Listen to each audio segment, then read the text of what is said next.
Peace, folks. This is X from TPOT Media. Open your mind and wake your black ass up. You know what time it is. Hit that damn like button as you make your way in the door. Grab a seat, settle in, get ready. It's the Grown Man Hour with your host, my man, Bernard Riley.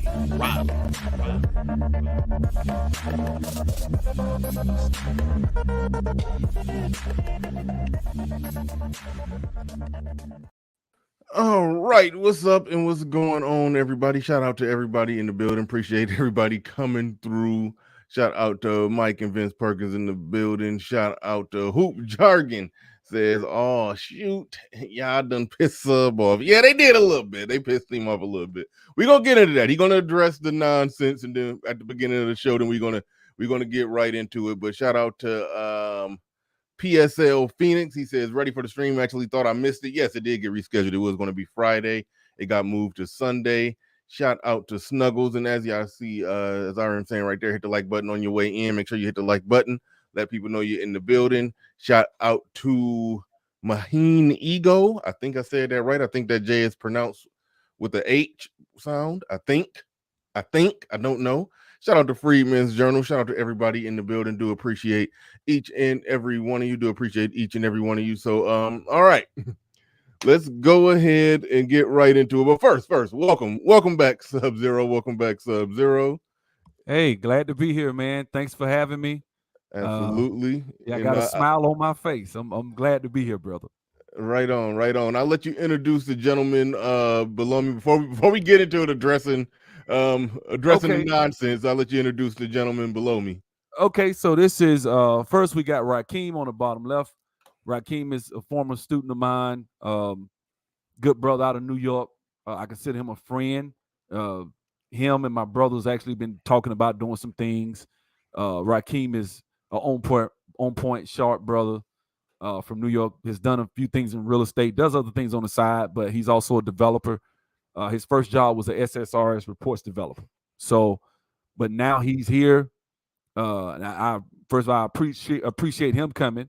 And to the right down here, we got Marvin. Marvin is one half of another duo out of Tuscaloosa that I trained, two brothers. They both got jobs in IT. They were both equipped, able to go out and handle their positions. And so we just wanted to, first of all, our disciplines are different. This discipline is different, primarily the primary discipline that I myself personally teach is a different discipline than a lot of other people's disciplines. So, and in IT is almost, when you talk about IT, it's like saying healthcare. Like you could be a physical therapist, you could be a neurosurgeon, you could be a nurse.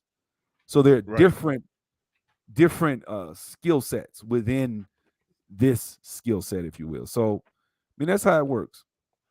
All right. So, addressing the nonsense is Subzero setting the record straight. A bunch of stuff was thrown out there, randomly impromptu on my channel. I think it started on somebody else's channel, and somebody said something that gave ammunition to haters. And I don't know how a man who teaches runs an IT academy, mostly for black men. I don't know how on earth you have haters.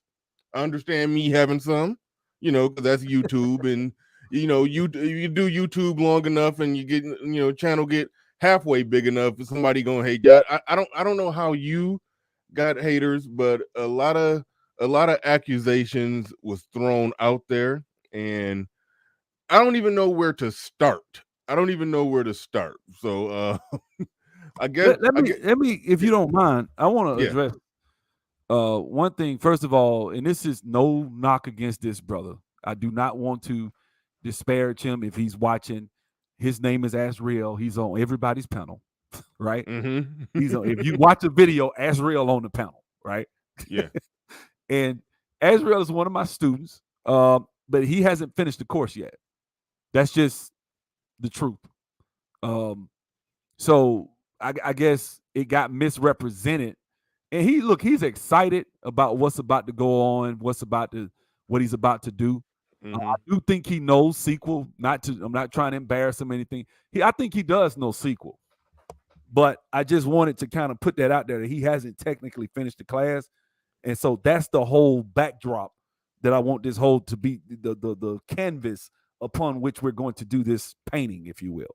It's going to be the fact that you got who you're talking to. And does he represent lifting the veil in what I believe and what I espouse to my students?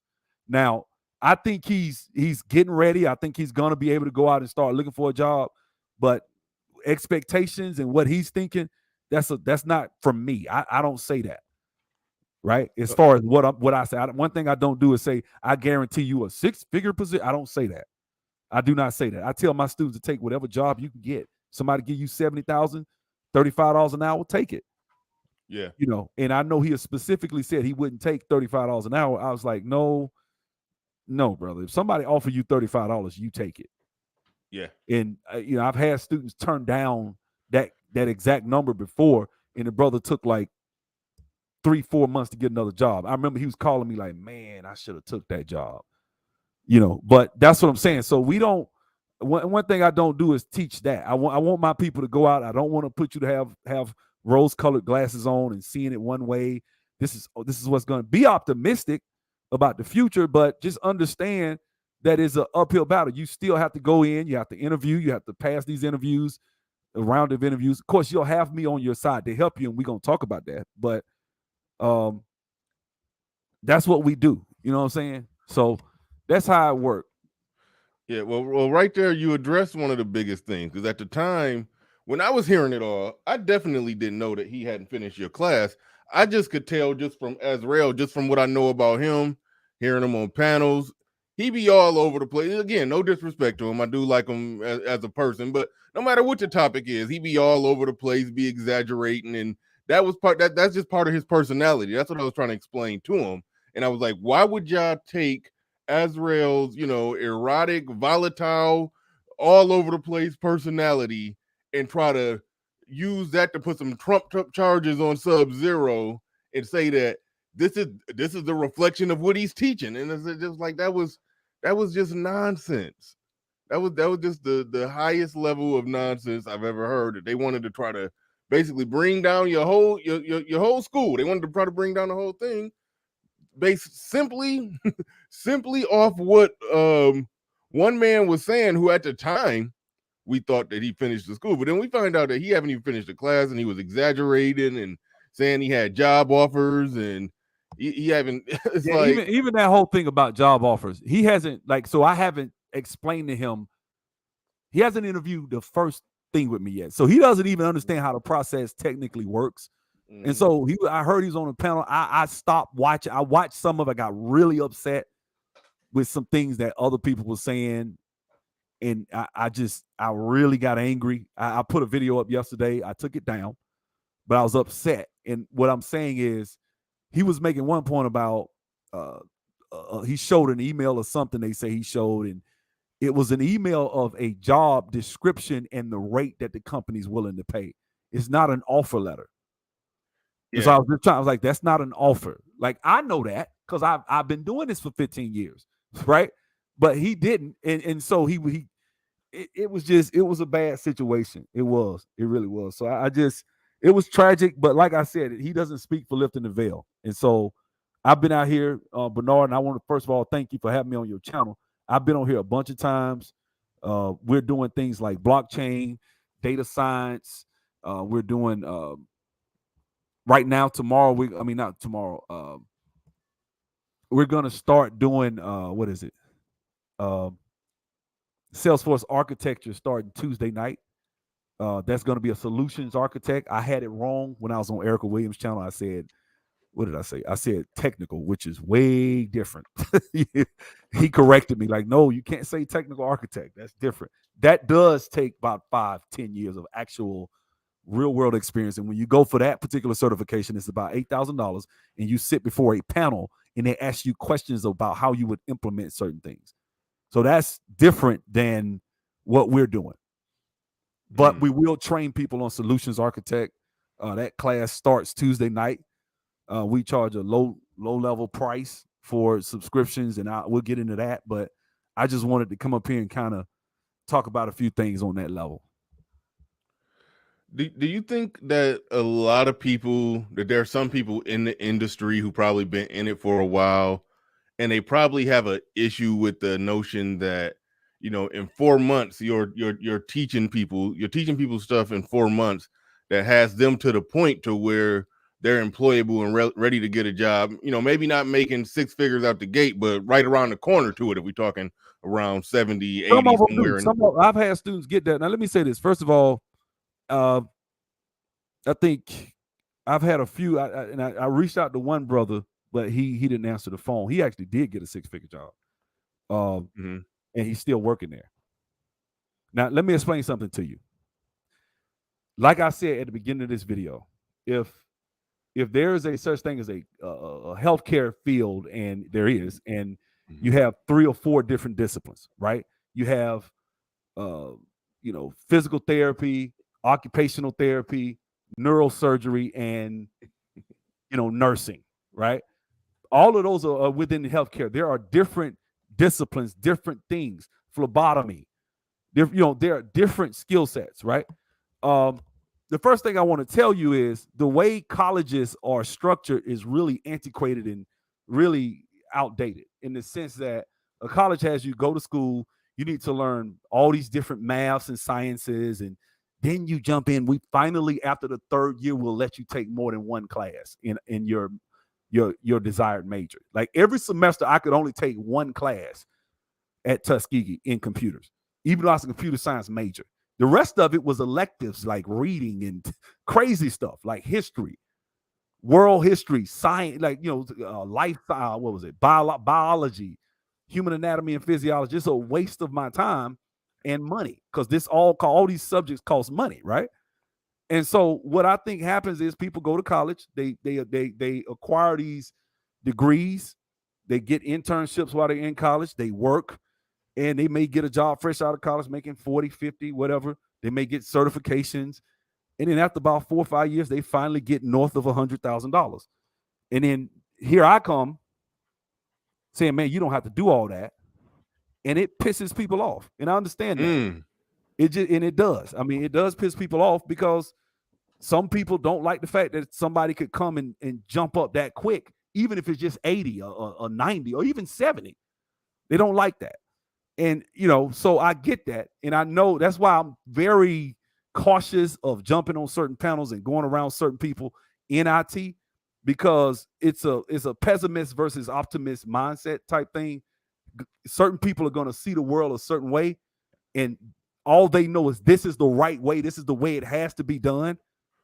And other people are like, no, you don't have to do it that way. You could do it this way. I'm that guy. I'm the latter. I'm the guy that can, like, man, it doesn't have to be that. I was not the guy that got out of college at 22 and did everything right and got a job at 23 and been working. No, that wasn't me. I was the guy that was chasing basketball, doing my thing, having fun, traveling, doing other things. Midlife, I got like, I'm at 32, 33, I'm 35. The housing bubble happened. I'm broke. I said, man, let me go on into IT. No experience, no nothing. How do I get in? and I saw it was $15,000, $20,000 courses.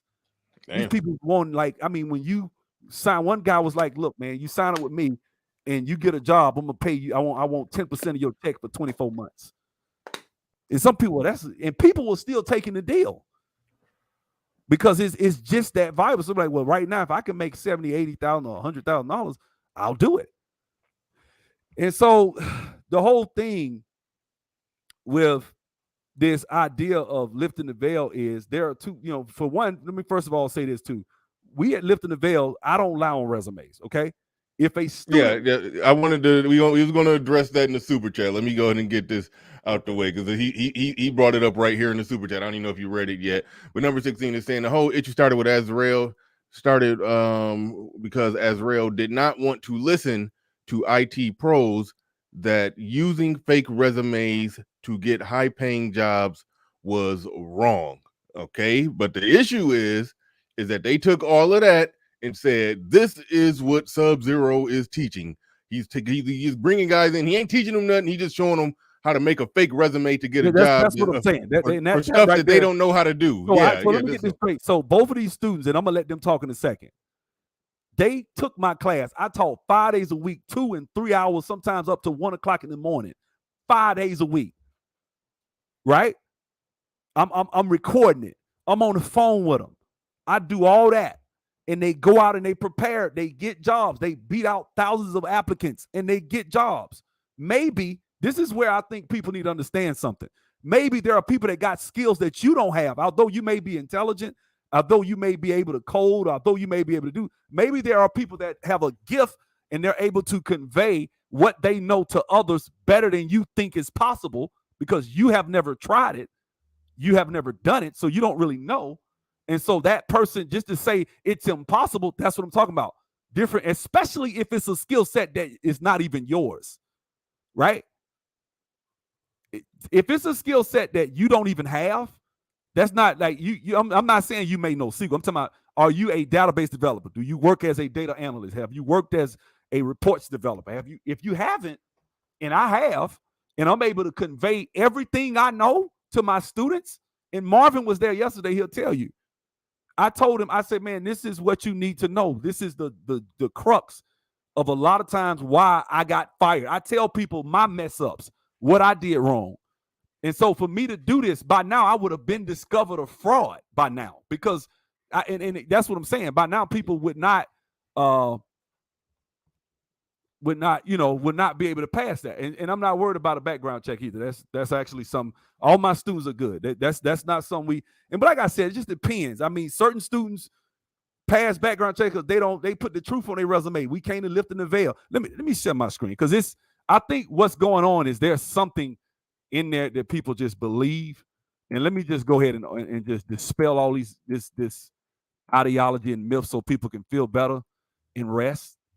And not try to come in, not to say that people in the chat are trying to do that, but some are, but the short answer to the question of, because that's what was thrown out there, that you're teaching people to lie on their resumes. Short answer to that question is no, or like, no. First of all, I don't do that. But if a student does that, I don't stop them. In other words, that's the truth. Okay. So if you look over here is a company. This is the type of stuff we put on resumes of students that come to Lifting the Veil, that if they want to know the truth, these are the things that my students are capable of doing, regardless of whatever. So this is the type of things: created numerous simple, complex queries involving self-joins, correlated subqueries, CTEs, and XML techniques, diverse business requirements, tuned and optimized. So what it is basically, I show people, or put that on their resume, if you take the class and you're done.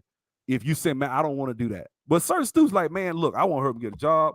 I'm going to put this on my resume. Can you help me? I had students ask me. I said, okay, if you're going to do that, this is what you need to do. I tell them. That's the truth. Okay. People don't like that, but guess what? People are getting jobs and they're being successful. Now, whether you like that or not, and that's just wrong. Well, hey, if everybody wants to be high and mighty and righteous, then it's cool. It's fine. It is what it is. And I'm the lowly, evil person, that's trying to help people get jobs. But I got success. That's the problem. The problem is people are actually winning. getting jobs, not getting fired, making money. And that's shout out Rakim. Are you there? Yeah, I'm here. So Rakim, go back, man. Rakim, tell him your situation. Tell him how you got on, bro. So I was listening to a video that you did back in the day, and I really um, appreciated all the things that you were saying about, uh, black people don't have the advantages that a lot of other people have, and you wanted to bring people of color into the industry, and I really vibed with that. So that's why I got involved with you. It was like immediately. I said, yes, this is a guy I I want to mentor me. I want to be guided by. So yeah, I jumped in. I took the course. Um, it was a struggle for me to even pay for the course, um, but I did it. I was in a situation where I was sick of what I was doing, and I said, hell or high water, I'm gonna get this done. And everything that Sub told me that was gonna happen in the work environment happened, and I was already, abreast on what to do and how to handle the situation. Um, yeah, I was scared at first. Like, oh, well, I don't know what to expect. But then when they started asking me to do a task, I'm like, oh, okay, this is what, yeah. Sub already explained this. I know how to do this. When it came to coding SQL, I knew coding. I understood what to do. But overall, I'm a talker. I can talk my way out of a paper bag. So I didn't feel like I was gonna be outed in any way. My only problem was just figuring out how to tackle certain questions that came to me, so I can sound like I had that education, like I was here already. Um, but once I got past my first day, second day, third day, fourth day, I'm like, oh, this is a cakewalk. I got it. And That's it, Rakim. The funny thing, and not to cut you off, but I went through all this drama. I went and borrowed $15,000 to take a class, guys. A class that most black people can't afford. I had to borrow $15,000. I go and take this class, learn some things, and then I go get the job, and I'm like, man, this ain't hard at all. Mm-hmm. Yep. This is not hard. This is it. This is all I'm doing. Man, I could teach this. That's what I did. That's all I did. So I mean, and thanks, Rakim, bro. Like I said, Rakim is a go-getter, man. I mean, he's just a hustler anyway. So he was gonna be successful, regardless of IT or not. That's just how he was gonna be. But I do think he took to it like a fish to water, man. I remember his first recording of an interview. He played it. And I was like, man, this dude got it, man. He knew what to do. Not everybody's like that. And some people need more coaching. He didn't need no coaching. I didn't hear much from Rakim after, like, I got maybe one call when he first started about something, and he didn't call me no. It was about a report. I remember he's working on a stored procedure, and he wanted to do some sort of loop or something. And I was like, well, man, do this. He said, oh, okay. He figured it out. Man, after that, he hitting it from him for a while. And I'm sure he's working different jobs and different projects now. But that's the thing, like. So my thing is, if you feel that way, then fine. I got a video I want to share, but I want to. And I'm gonna play this video for a reason, because I want black people to understand who you're dealing with, what you're dealing with in this industry. So I want people to see this, because this is key for people to understand what you're talking about and what you're up against. When you look at Indian Americans, if you look at the highest paid ethnicity in America, it is Indian Americans. They are $20,000 above any other household income, Philippine, Chinese, anybody. Nobody is within $20,000 of Indian Americans. They are the highest earning group of people in America, right? Now, one thing about an Indian, they are about business. They about trying to get to their money. And one of the things I remember was when I was in, what was it? I was on a project. I ain't gonna say what company, but I was on a project with a company one time, and I was talking to the guy when I first started lifting the veil, right? And this guy was cool. Me and him was real cool, Indian dude, right? We would go to this Indian restaurant, and me and him just clicked because I love chicken TK masala, right? So I would eat that, and we'll be talking and stuff, and then the next he just told me, so I told him, I said, man, I'm starting an academy. And he was like, oh, okay. I said, yeah, man. what are you going to do? I said, I'm going to teach. And I told him what I was doing. I said, I got a couple of students. This was my first class, right? He was like, let me let you in on something. Let me tell you how it is in India, right? You know why all of us come over here and we dominate the IT field? I said, no. I said, y'all just focus. So yeah, we focus on it, but I want you to understand something. We do things differently in my country. Our objective is to get from point A to point B. We don't believe in going all the way around the block to get to it. We go in a straight line. What's the easiest, most direct way to get where we're trying to go? So he started. I said, what you mean? So he told me about it. I'm gonna share this video. I want you to, if you could share a screen real quick. I just want to show this because I want people to see the mentality of the people that are in that country. Because this whole thing about you'll be blackballed from the industry, that's just not true. That doesn't happen. I've never seen anybody blackballed from an industry. That's not true. And if someone says that, they're really trying to scare people to stop them from probably coming because they basically trying to stop people from going to me or Theo or people like that. But check this out. Watch what this dude say.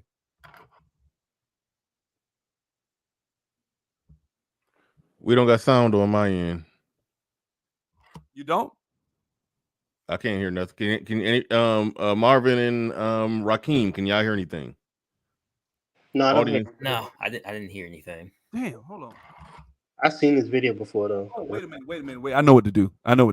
You saw it, right? Rakim? Yeah, I know. Well, while we wait for you to get the sound figured out, I can I can pull up the super chats. Ezreal, first of his name, says, LOL, no offense taken. Apologies if I misrepresented the academy. Everything I said is of my own volition. I'm going to cool off on the panels. Thanks. No, absolutely, man. You that's one thing I said, man. You can't. Now, Ezreal, I think he's going to be okay. I think he does no sequel. He's excited because I think he does no sequel. I don't know about the rest of it, but I do know he knows sequel, and I think he's just excited about the future. But he probably would say some things early that he probably just shouldn't have said, and it just when you're on a panel with people that don't like me, I mean that's just the bottom line. These people just don't too particularly care for me, so certain people don't, and so they saw an opening to attack. And that's what exactly happened. Yeah, exactly. And see, in number 16 is saying right here, Ezreal kept mentioning Sub's class while talking about the cooked resume, which led people to believe that he got it from Sub. No, number 16, you're running interference for some crab in the barrel nigga shit. That's what they was doing. It wasn't that they made logical conclusions. They didn't. I talked to them for an hour. They didn't make logical conclusions. They were reaching. They were saying that well, we got to look at the student and then judge the teacher just based off everything that a student say. And then one of them was asked, okay, you give people, you teach people, CDL truck driving stuff. If they go and get into a car accident or get a DUI, is that a bad reflection on you? And he said no, but somehow Ezreal writing checks he can't cash is somehow a bad reflection. It's somehow a bad reflection on Subzero. That was nonsense. They were reaching. Don't make it seem like they just made simple logical conclusions. That was some crab in the barrel nonsense. And like I said, I think people are really trying to, if we're really trying to help black men get as many black men on as we possibly can. And it's not specifically black men, but I'm just saying I've helped black women, but mostly I've helped black men, right? We're talking about 95%, right? But it's been brothers I've helped. Brothers have gotten jobs. Brothers are getting certifications. Brothers are out here starting businesses. They're doing this. I don't really see the problem. I don't. I think you could warn people that if you're going to go, and I'm gonna show y'all some, and I got the video up. You should hear it now. Can you share it? Because I want to, before I go into this, I want to show you what we're up against as black people. This is what you face when you go into IT, black folks. I have a master's in chemistry. I have a master's in business administration. I have a master's in management. Yeah, 1, 2, 3, 4, 5. So these are 5 from colleges I never went to. Okay, and they were issued in less than 3 days. Let me surprise you a little bit more. You can even get a PhD. You can even be called a doctor. You can get all this stuff. like If you Dr. have Evan the money. Luthra. Yeah, seriously. You can actually become a doctor. You can be called a doctor. And the best part, let me baffle you absolutely. You can see all these. These are stamps from the government. You can get it stamped from the government, even a toilet paper, an ordinary piece of paper. Okay, just have a look at this. Just have a look at this. Can you see how shabby it is? Yeah. Okay. Yeah. This was attested by the government. And explain to people what attested by the government means. That means they stamp their seal of approval and say, yes, this is what it seems like. This is an authentic, original document, valid. They have verified it. The college is real. The degree is real. The paper is real. You have like 5 degrees, a master's in chemistry. So I'm not going to play the whole thing. I just want you guys to see that is actually common.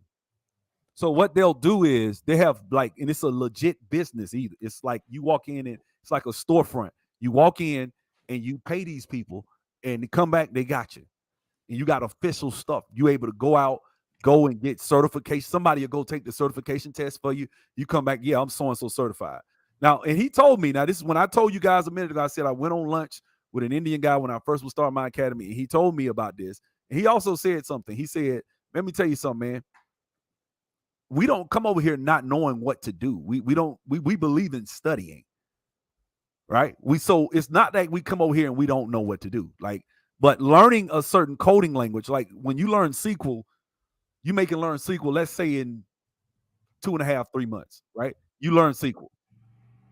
Well, when you learn SQL, these people will come over here, they'll have these credentials that they just bought, but they do know SQL. So it's not like they walking in there and they don't know.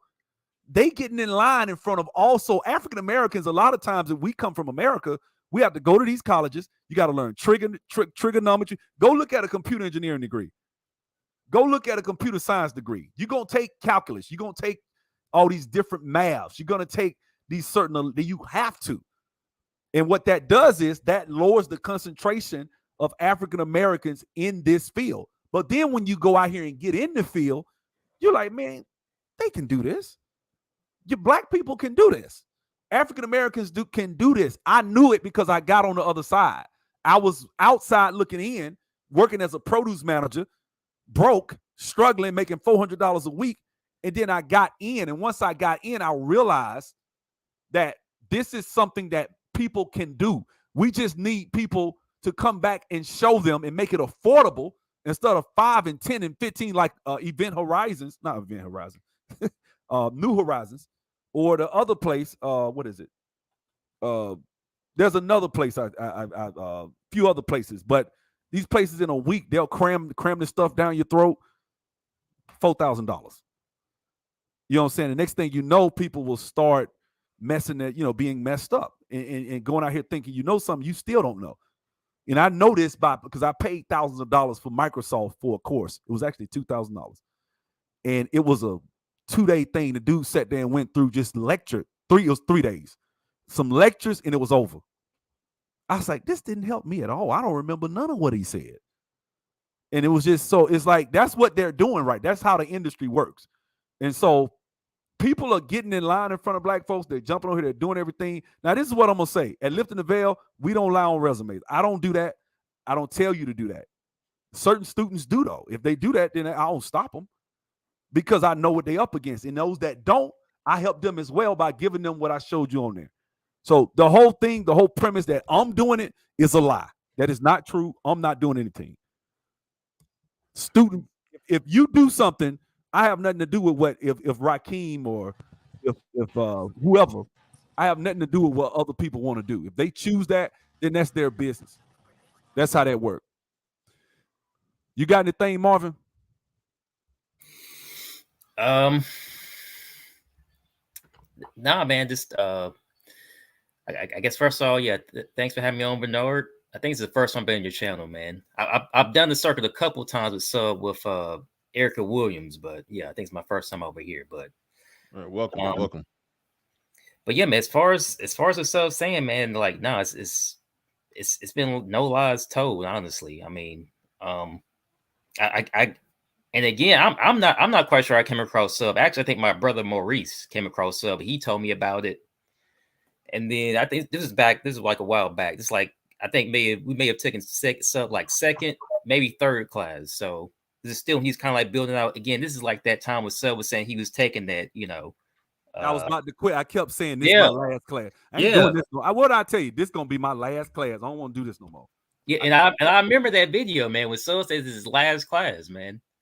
So me and my brother Maurice, we said, hey man, we're gonna started from a place of just wanting to see people, and I knew this had changed my life. Man, I had $14,000 worth of tickets.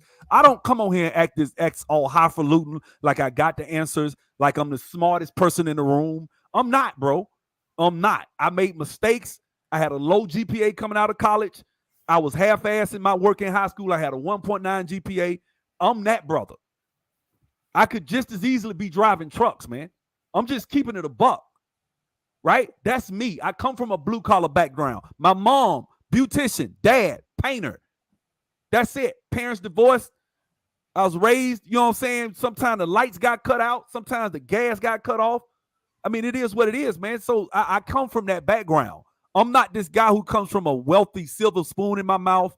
And I was at the middle, I ain't gonna say middle, but when I was in my 30s, I was like, man, how can I get on? How can I do this? And I kept getting stopped. I had $15,000 worth of traffic tickets because one judge in Alabama wanted to pushed it up to $8,000, and one stop in Stockbridge was $8,000, $5,000. How am I gonna pay that? Making $420 a week after taxes. So I was able to get a skill set. I saw way in. This was it, IT. And I was able to get in, but it cost me $15,000. And I can tell you some more stuff. I got locked up, man. I went to Atlanta trying to get in the Workforce Investment Act. I got through in jail because the guy stopped me. If you drive with a suspended license, which I did, in Georgia, automatic lockup, automatic go to jail. So I was in jail, man, crying like, Lord, what's going on? I'm trying to be better, trying to make it. That's what I come from. That's where I came. I got it out the mud. I'm not trying to say this like I'm better than anybody. I'm not smarter than anybody. None of that. That's why I make a joke about this. I always say on my channel, I don't rock with IT dudes. It's not like I have a hatred or anything. It's just some of us, we come from different walks of life. We come from different experiences, different things in life, man. And that's me. And so for me, it's just like, man, I want to help people. I want to help. I want to make it easier, man. I wish I had somebody I could call that been in the game 15 years that I could call when on my first project where I was fucking up and I didn't know how to do something. It was real simple too. It took me I spent the whole day trying to figure out something that was very simple. Come to find out, I figured it out. But you know what? Had I just walked outside, called, hey man, I'm trying to do this so-and-so, man, and it's messing up. Did you put it, did you put it in the parentheses in the right place? Well, what you mean? Next thing that would have fixed it. I said, and I told the students the other day, man, I was teaching some scripts, and I showed them, I said, man, I spent the whole day on this one time.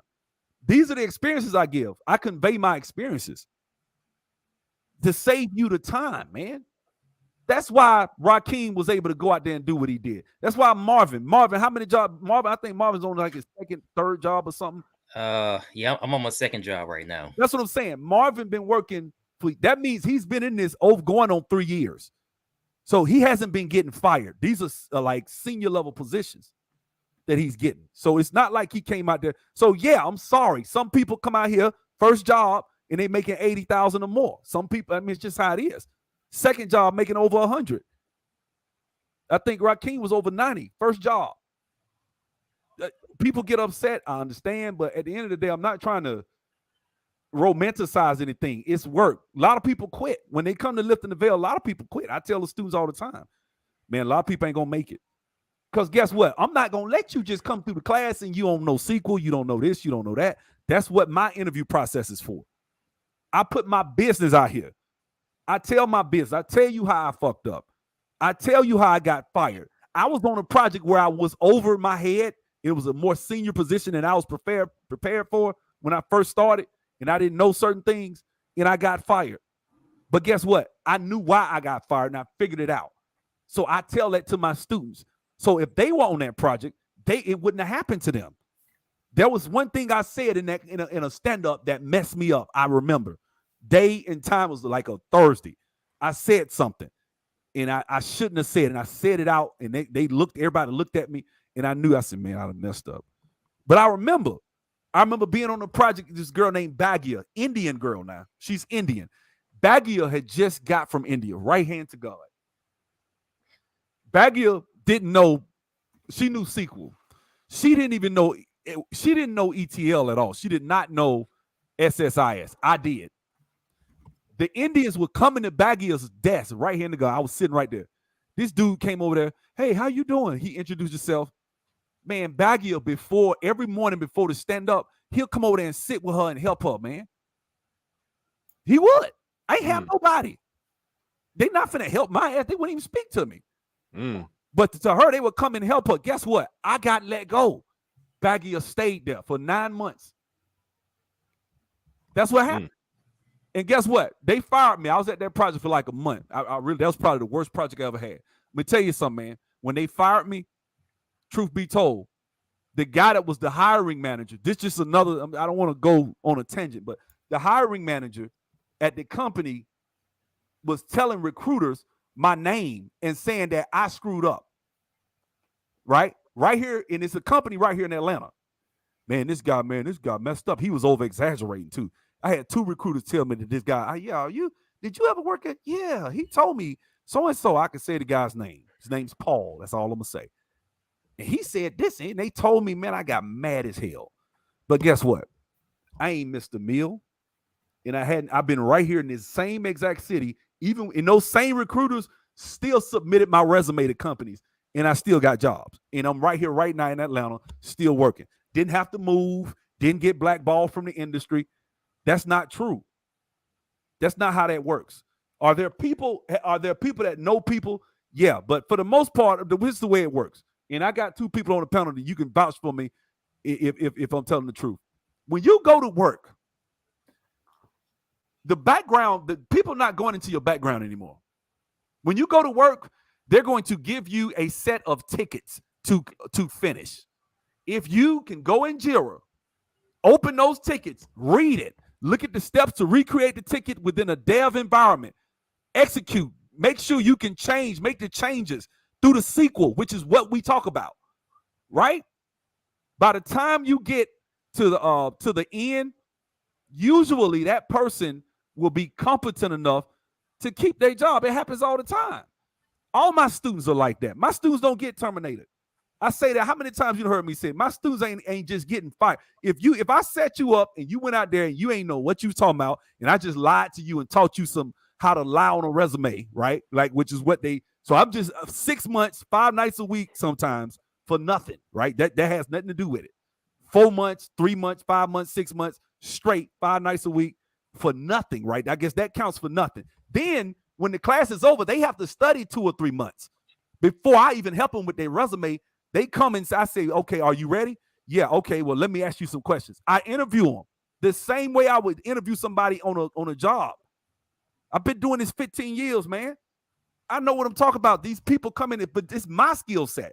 Now, I'm not in cybersecurity. I don't know cybersecurity. I'm not in what Theo does, right? But Theo's another situation. This brother's impressive, man. He got people out here doing the same thing I'm doing. He getting people jobs, getting people on.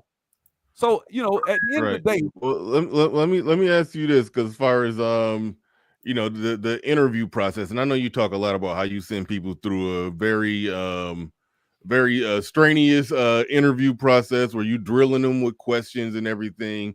One of the things that was thrown out there that people were not really learning, they getting scripted answers for the interview or so and so or something like that. Like address that one, the whole idea of people just getting filled up with just scripted answers. Well, let me say this. If somebody asks you about, I'm gonna give you an example. Tell me about the joins, right? I tell my students, you should know the joins. If you don't know how to do a join, you're not a developer. It's just real simple, right? That's like a doctor not knowing how to use a scalpel, right? So if you don't know the joins, I tell my students, when you go through the joins, make sure you say, this is well. So when it's really, man, to be honest with you, it's basically, I'm gonna put it like this: if someone wants to come along and find a reason to complain and dislike what I'm doing and telling people, man, make sure you say that when you talk about joins, you mention table value function and you mention cross apply and auto reply, right? Which most companies don't do that. And I let the students listen to live interviews, and I said one of my students did exactly what I told them. They said cross apply and auto reply, and the company, oh, that's impressive. That's the best answer we've ever heard, because I've been doing this for 15 years, right? Why would I not? Why, if you take my class, when you want me to help you be able to know how to give a good answer? So it's not that long as you know how, but if you know how to use those constructs and code with those constructs, then it doesn't matter. Like the problem is people think I'm just, this is what I think has happened. I think what's happened is people think it's just me telling people to memorize something and they don't know it.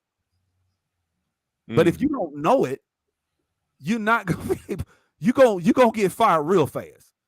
My brother told me there was an Indian guy that came in 3 days. He was fired. He didn't even know how to connect to the database in Oracle.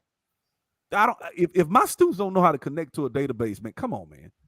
But it just so what it sound like is, for the most part, anybody who went through any classes or courses, they could all very well be showing up on an interview, give or take, knowing roughly the same stuff.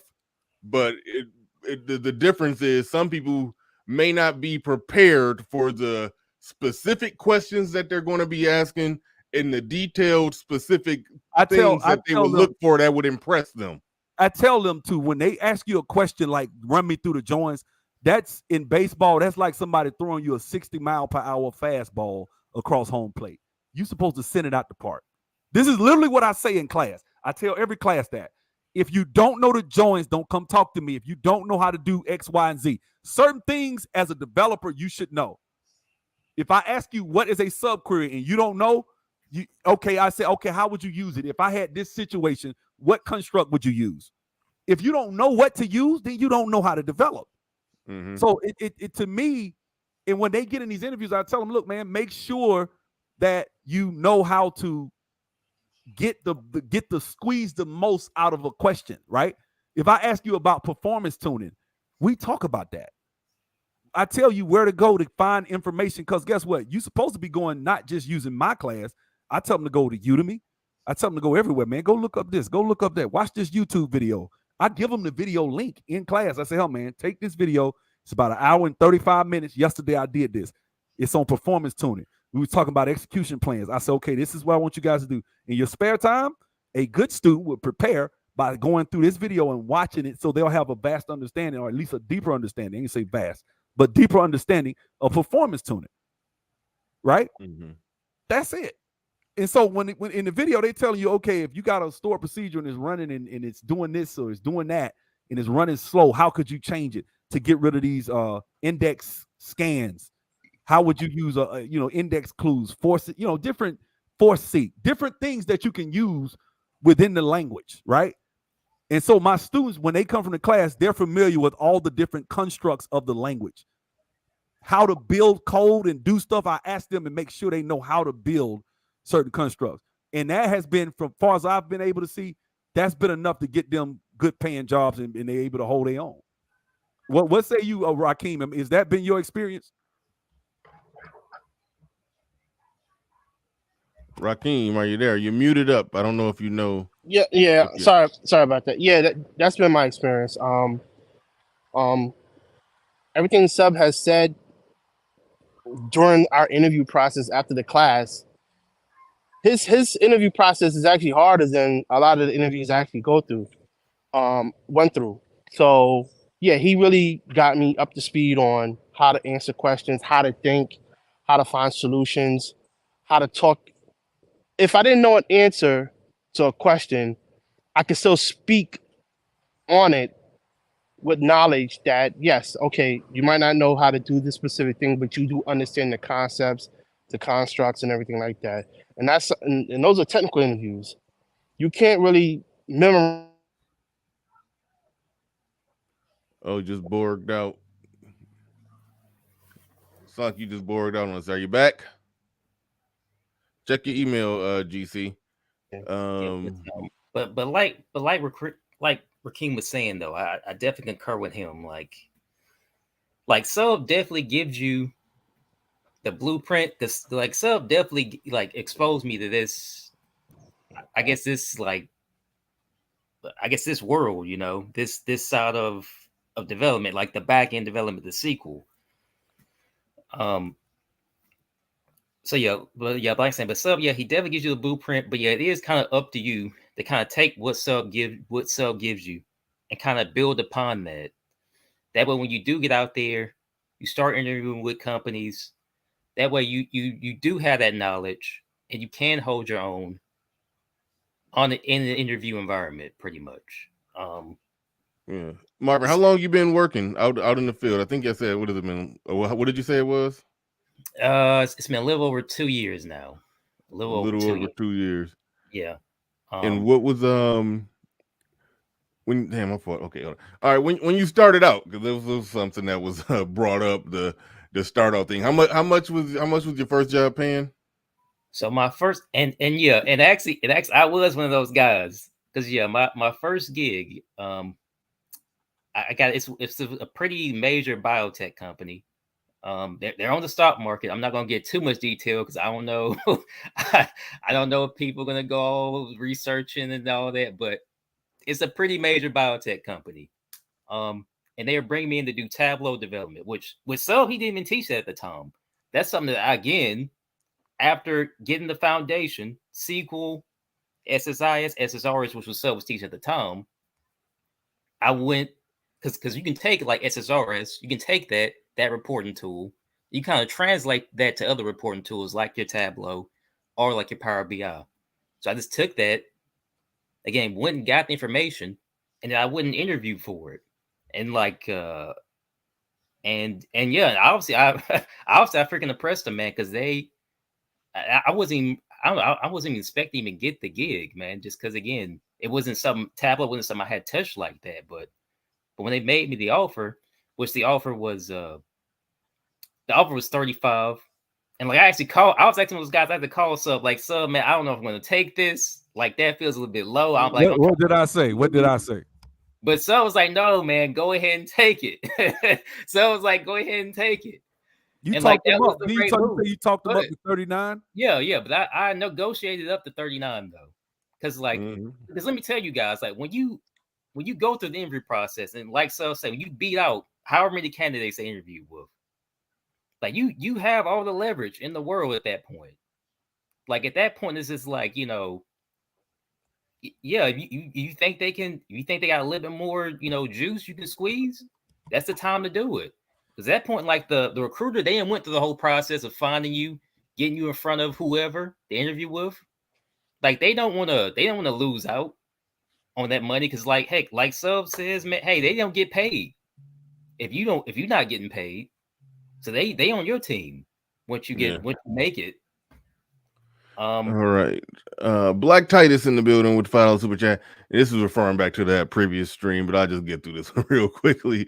He said, to say that the meetup was a failure because of a separate incident is lame, and feminine brothers stop whining and nitpicking so much. It's unmanly. Absolutely. Shout out to you. Do appreciate you coming through. Sir Tice in the building. Actually, Sir Tice is on the panel as well. Shout out to Sir Tice, but he says every rational thinking man should know this about a proxy attack on Sub and Meetup versus actual curriculum. Yes, every that was annoying. But yes, all the proxy attacks on Sub and the Meetup versus the actual curriculum is nonsense. They want to be Can I say something real quick? Can I say something? Go ahead. Real quick, I want to say no. So finish reading the last sentence, please. They want to be seen as the, I don't know what that is. Go to. Oh, okay. It needed a space between go and to, but okay, yeah. No, I agree. They like, yeah. Let me say this, man. I'm not the guy that gets on panel discussions and goes back and forth with people. I've been staying away from some stuff over the last 6-7 months. There's been some people attacking me. I know I get screenshots. People let me know. I go live on my channel. I don't talk about it. I don't mention it. And it's actually been a blessing because it's motivated me. It's motivated me and pushed me to grow, right? That being said, there will be legal action if certain things continue. It's just all I'm gonna say about that.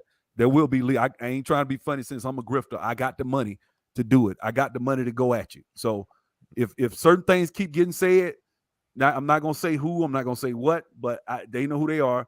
If they continue to say these things, I have sought legal counsel, and I'm definitely moving forward. I got phone numbers. I know where people live, and I'm moving. I got full names. I got everything, emails, and I'm definitely gonna move forward with that. Not because, and I'm not trying to be a a-hole, because I'm not that guy, and I don't want to do that to nobody. So I'm gonna chill. I'm not gonna do anything. But if they keep attacking me, then I gotta defend myself. And the defense is gonna be legally. I'm not gonna come in these panels and fight and argue and cuss and shout with people. If you continue to lie on me and say things that I know aren't true, I've said it's not true, but you keep saying it, then I'm gonna have to let you. I'm gonna have to, go ahead and you have to deal with the lawyers. But go ahead, Sir Tice. All right, hold on, real quick. Daily Raver in the building just coming through to say Happy Father's Day. Absolutely happy Father's Day to all the fathers out there. Happy Father's Day to all of you who do the hardest and yet greatest job. Thank you very much for that. Do appreciate that. But hold on, before we go to sub, GC came up first. Go ahead, game.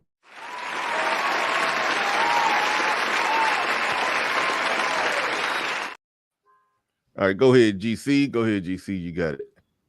Yeah, okay. So I wanted to talk about the story that Subzero was telling about the Indian girl and, how they gathered together, helped her. And even though she didn't really know what she was doing, they still worked with her until she did. So we got to understand, brothers, that this is our competition, and our competition is entrenched in this market, and they do work as a collective. And unfortunately, we don't. So like Subzero said, you are by yourself, and the expectations that they have for you is far different than the expectations that they have for her. And that's just the way it's going to be for quite some time until we are deep in this and we see each other as something to work with, something that's worthy to work with. So you're playing in many cases, you're playing a very, very, very cutthroat game. And also what's very important about the story is, well, first of all, let me just say this. The reason why they do that, and this is probably what happened to you, Subzero. The reason why they do that is because before they can hire an H-1B person, which is what they want to do, let's be clear, they want to... H-1B is a person that comes over from a different country to work a particular job task. However, in order to do that, they have to say that they attempted to hire Americans and failed at it. So there will have people like Subzero who was hired to be fired. Let's be clear. They will have someone like Subzero. I'm not saying that was the case with you, but from your story, it sounds extremely likely that was the case. To hire a person in order to fire that person and then say to the state board, like, oh, yes, we tried to hire Subzero, but he just couldn't cut it.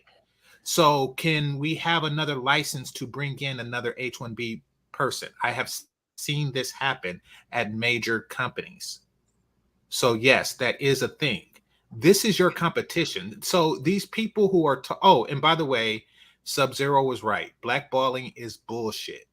It is bullshit. I have never known complete bullshit. Whose voice is so vast that they can, just speak their name in all of Silicon Valley and say, oh no, Bernard, I'm not going to hire that guy because that is ridiculous.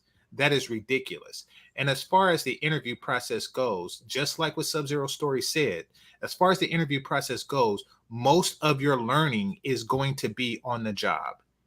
I repeat, most of your learning is going to be on the job. No one has, it's rare to find a person with the exact same tech stack that they're looking for. If you learn SQL and the job says, PSQL or something like that, then, hey, put a P in front of it and then study your ass off and see if you can fit into that job. That's it. That is it. And you are not going to get blackballed or anything like that, or or anything ridiculous like that because you put a P in front of SQL. Let me ask you this. Give me the alley-oop. Give me the alley-oop, GC. Let me ask I want to ask a question to both of you guys, Sir Tice as well as Game Changer. Have you guys seen somebody, once they get the job, people go looking into their background, or is it then based on what you do? No, it's always based on what you do. Likewise. It is always based on what you do. The whole concept of, and you have to be working like for a complete bitch, and you'd have to be one. Like, in order, because what that just reeks of somebody who gets hired and another bitch say, "Oh, she prettier than me. Let me see if I could get her fired." That is some. I never heard of something like that happen in the industry. And you're 15 plus, right? Nor have I heard them going off of somebody who somebody's GPA or the type of university that they went to. Like whether you went to a UC or Stanford or MIT or something like that. That I have not heard of something like that working against a person. I don't know if Rakim has a degree, but I know Marvin didn't even finish college. I had a brother, rest in peace to the brother Johnny Digital, high school diploma, was making $25,000. His first job was $100,000. So yeah, go ahead. No. What they want to know is, can you do this job? Exactly. Can you do this job? Hey, GC, that's it. And you're going to no matter what, you're going to have to study. Like the thing that they teach you in Theo's course and in Subzero's course is not going to be exactly what you need to learn on that particular job. You're going to have to continue to learn once you work there, no matter what, period. No matter how you get through the interview, get through it. And when you get there, study and work. That's it. And a lot of it is the business logic of that particular corporation. It's not even, you may know SQL, you may know SSIs, you may know how to do Power BI, Tableau, but how do they do SQL? What do they want you to do? That's the real learning curve. The only problems my students have run into is learning the business logic of that corporation that they're working for. That is exactly. And let me build on that. I'm gonna go a step further. Even if you say Hibernate, but they want JDBC, you will be a fool if that job pays 20 to 50K more a year, and they do. Sometimes the difference between learning learning a different connection or having something slightly different on a programming stack could be like 20 to 50K a year. You will be a fool if you do not put JDBC and learn it. It's if you know Hibernate, it's not going to take you that much longer to learn JDBC. You'll be a fool to not do that. So realistically, from the time you get hired to the time you start that job could very well be 2 weeks. So you got 2 weeks to try to fill in that gap, in other words. Well, not only that, and don't worry about it. You do, and guess what? If you don't, then take that money and go. Like he said, with the Indian dude that got fired in 3 days. But I'm just saying, don't not do it because you think that there's some type of rules of integrity that you have to go through that everybody else is going through. Like that Indian girl that didn't know shit. Why are we playing by rules? Why are we playing by some arbitrary rules that nobody else is playing? You are stupid as fuck. If you think that corporate America, listen, if you want to be, if you want to like play by some invisible set of rules where you put your exact GPA, on your resume when that they're not going to check, then take your stupid ass to Omland and churn me some butter. You stupid. You're not playing by Silicon Valley. You're not playing by any industry rules. You're playing by the fucking Amish rules. You are ridiculous. And you are the only person that's playing by those rules, and you're going to lose. Sir Tice, you kept trying to jump in. Go ahead, Sir Tice. First of all, happy Father's Day, Bernie. Happy Father's Day, brother Sub. I think your name is Marvin. My son just pulled his own tooth, man. Just ran out here and showed me. Damn, that's what's up, man. That's a salute to that, man. I think the brother's name is Marvin. If you're a father, salute to you. And I can't remember the other brother's name. Rakim. No, I'm not a father, brother, but I appreciate it. Okay. Yeah, JC. I go so far back with you. I remember you were using Java trying to explain something to BGS, and you were doing like a simple print statement. You remember that shit? Do you remember that? I guess not, GC. Anyways. You muted, DZ. I don't know if you can hear him, but anyways. All right, go ahead, all right.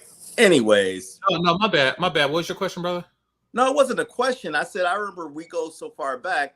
You were using a Java. You were actually brought up your IDE, and you were explaining something to BGS. How coincidental he was on the show yesterday and shit. You remember that? Oh yeah. Exactly. So I mean, I'm about this life for real, but I'm not. Exactly. I mean, and I should do some back end stuff with Subzero. You do the DP. Right. Hold a second, dude, man. Why are you reading my mind? That's what I'm like. People say in the IT space, you get Subzero's name, you get Theo's. Well, I'm one of the back end guys that kind of, I'm not trying to pat myself on the back or whatever. Hell, I spoke on one of the sessions. Hell, I'm in Theo's classes on the back end of sorts or whatever. I kind of help the guys out or whatever. I'm the one that told them, hey, here's your 5 keys. Learn GitHub.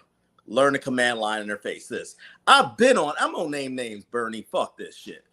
Shout out to Keep It Techie. Okay, I like Keep It Techie or whatever. Shout out to Lou. Lou is my man or whatever. I don't like that shit he did. I'm gonna bring him up or whatever. Because fuck all this sub. You're going into group buys, joins, and all these kind of SQL statements. Man, these niggas don't give a fuck about that shit.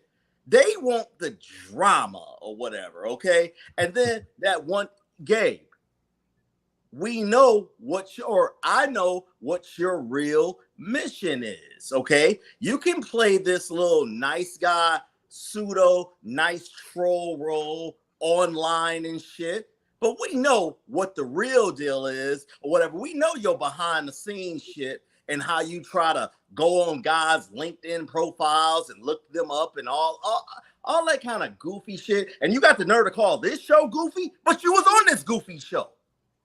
And I know you probably in there with one in the chat with one of these profiles and shit. But let's just talk about this IT thing for a second. I'm just letting these 3 guys know. And by the way, Lou, Keep It Techie, y'all cool, we cool. But to try to bring up Theo and Sub guys, one guy who does a completely free course and Ezreal, we get it or whatever. Y'all trying to use him as a measure of basically a proxy war and against Sub and this and listen to us, or if you go to this course, this is what you're gonna get. This is exactly what it is. Just call it what it is. And by the way, you got 2 brothers on the panel that went through his course, and you got other panelists. And by the way, Sub, everybody probably doesn't like your course, just like I've been to so many trainings that were garbage that, are still considered reputable, what have you, And I will say this. I do agree with the brothers when they say this. When it's just a lure of, you can make 6 figures. And if you haven't been making 6 figures, that is an allure to things. But Sub, you don't use that in your advertising, nor does Theo. Now, let's just get back into what the brother GC had said earlier in the real world of interviews and embellishing on resumes, since this is what it's about and all this. Can I clarify one thing? I'm gonna shut up. I just want to say this one thing. Go right ahead, brother. Okay, so when I say 6 figures, I have been in interviews and mentioned $50 an hour. Okay, it ain't trying to be funny. We got 2 developers that I trained on here. $50 an hour, you wipe your ass with $50 an hour in IT. That's not a lot of freaking money. It is over 100,000, but it's not like a lot of freaking money, right? And so when I say I've had interview, I say, yeah, you can make 100, 110, 120. I don't go up to the astronomical numbers unless we're talking about like data science which is you can look that up in blockchain, obviously. But other than that, your first job might be 75 though. I always say that your first job might be 75. That's not a go ahead. What they're trying to say is that hey, come to Subzero's course, and in 3 easy lessons, you'll make $100,000 a year on your first contract. That's what they're trying to. That's what they're trying to put on you. And what I'm going to get at is this. Bernie, go ahead, GC. Okay, I just want to say this right quick to everybody. You do not owe these companies any loyalty. I repeat, you do not owe these companies any loyalty. And why do I say that in reference to the whole 50 versus 75 or anything like that? I don't know what, because people's careers varied. I did tech support before I got into software development. But if a company is paying you more than what you made before you got into IT, whether it's 35 or 45 or something like that, make it until you get a better offer. I repeat, make it until you get a better offer. If you think that just because I'm not going to take a 35K because I'm better than that. Well, you probably are. But until you get that offer that makes you better than that, then you make that 35K. Always do not be afraid to have one foot out the fucking door is what I'm saying. Good point. And I want to let me kind of clear up some things, as one brother said. Before you do, said I'm 5 from 50. I want to make it sure. I'm not saying that $75,000, $80,000, $90,000 ain't nothing and trying to talk down on black people and black men and tell them, oh, you making 90,000, you broke. Like, I'm not doing that. What I'm saying is, in my skill set and what I do, somebody called me talking about they gonna pay me $35. Come on, I've been doing this 15 years. You ain't finna give me no $35. No, but I only want 50 no more. I don't want $50. I want to make more than that. And the point I'm trying to make is my students. Hold on, let me get this one out. Okay. The students tend to, when they get their first job, I tell them, go for whatever you can get. If it's $30, get it, right? Then when you work, like he just said, like Game Changer just said, you work 6 months. You don't have to be at these companies 4 and 5 years like some people will talk about, right? You stayed at this company 6 months. You still interviewing on your lunch break. Somebody said, okay, you see a job. When a recruiter calls you, and this is why I say people don't care about this money in IT. You may get a job making $35. A recruiter call you the next day after you start your first day at that job. He say, what's your rate? You tell him 65. You done exactly $30 an hour, just like that. Because I did that, right? I jumped real quick, real fast, right? Exactly. Yeah, 65. Guess what? They said, okay, I can give you that. I did the interview, aced it, quit the job, and went to the other job. So I doubled my money. It's not that hard. That's what I'm saying. When I say you wipe your ass with $50, I'm saying but there's a second. Exactly. I gotta say this. They are not on your fucking side. Anybody telling you to tell the truth. That is a fucking lie. Lie proudly. Lie proudly. If you make 35 and they ask you how much did you make at your last time, lie. And anybody telling you different is a fucking moron, and they do not have your best interest at heart. If you make 35 and a company say, how much did you make at your last job? They're going to add like 10% to it. So know that they're adding 10% and say 50 or 60 or 70. Lie. Anybody telling you who in the fuck is going to tell the truth in that? You are a damn fool. Yes, I will proudly lie because I know how these companies fucking think. They just want to pay you a little bit more than what you made at your last job because they think that, like, oh, he'll leave his last job for this job for a little bit more. Like, okay, yes, you will pay me 10% more of the imaginary number I fucking give you. You are out your... Anybody telling you that you'll be blackballed for lying is a fucking liar themselves. Do not believe anybody who come at you like that. That is ridiculous. Let me build on this, GC. All right. And what GC said, well, I love seeing GC animated and shit. Salute to you, brother. I've said this on plenty of panels, on those guys' very fucking panels, and they gonna still say this, which is kind of funny in a sense, because I'm one of the guys, this is not you. I actually like IT or what have you, right? I like building shit or whatever. Okay, and if you guys in the audience don't know, I've been in the industry officially since 1999. I started off, like GC said, doing tech support.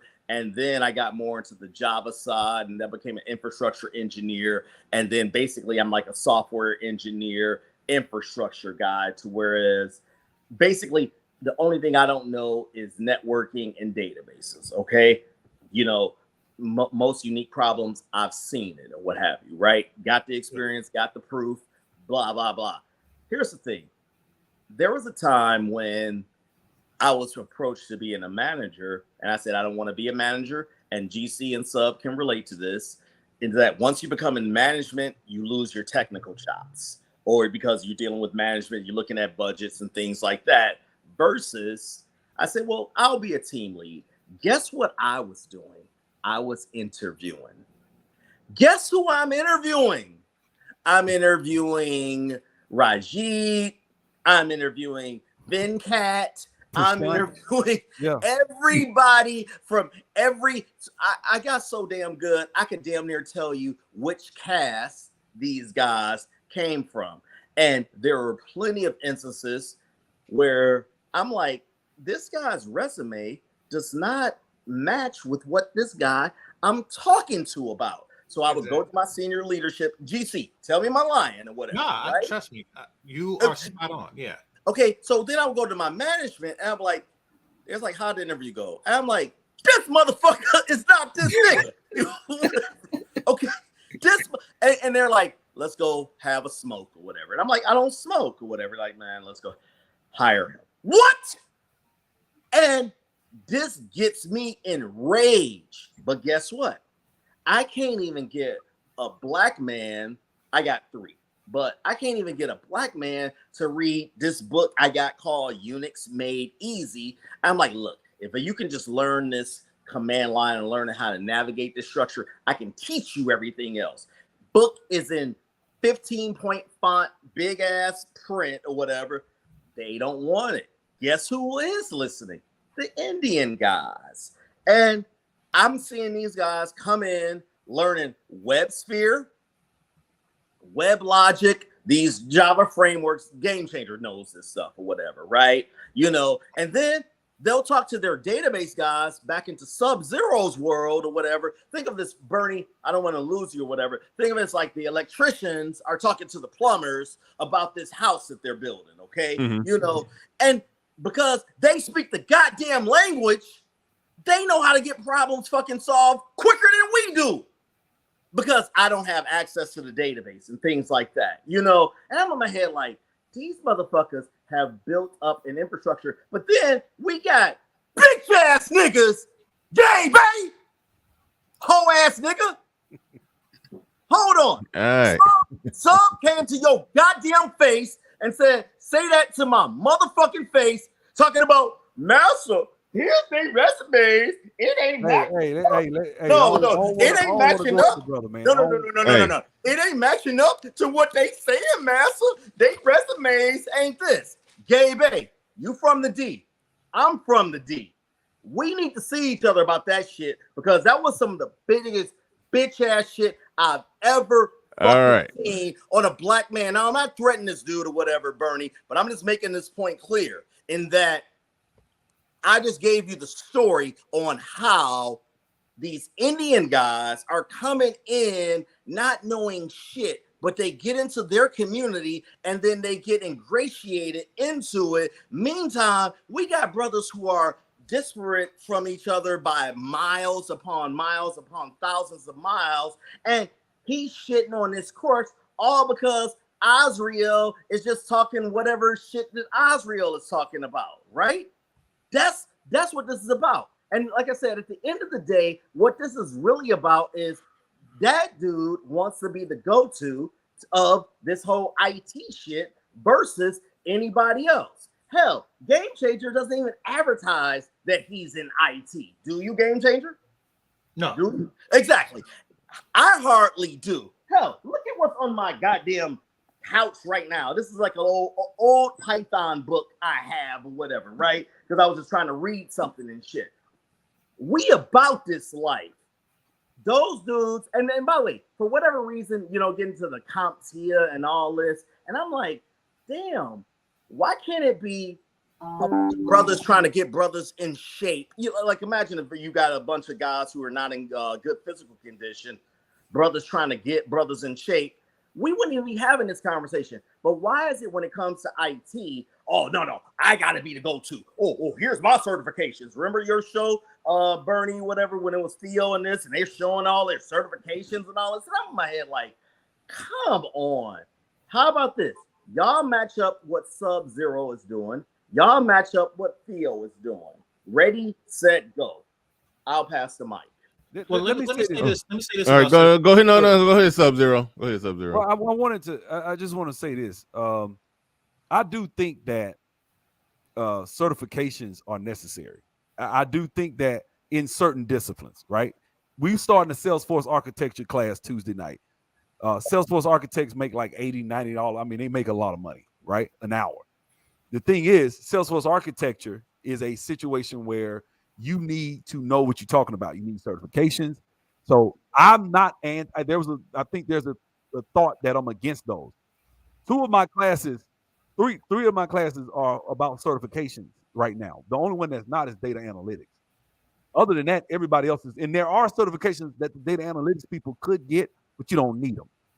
And so this, I'm cool with certification. I have no problem with certifications because that proves you know what you're talking about.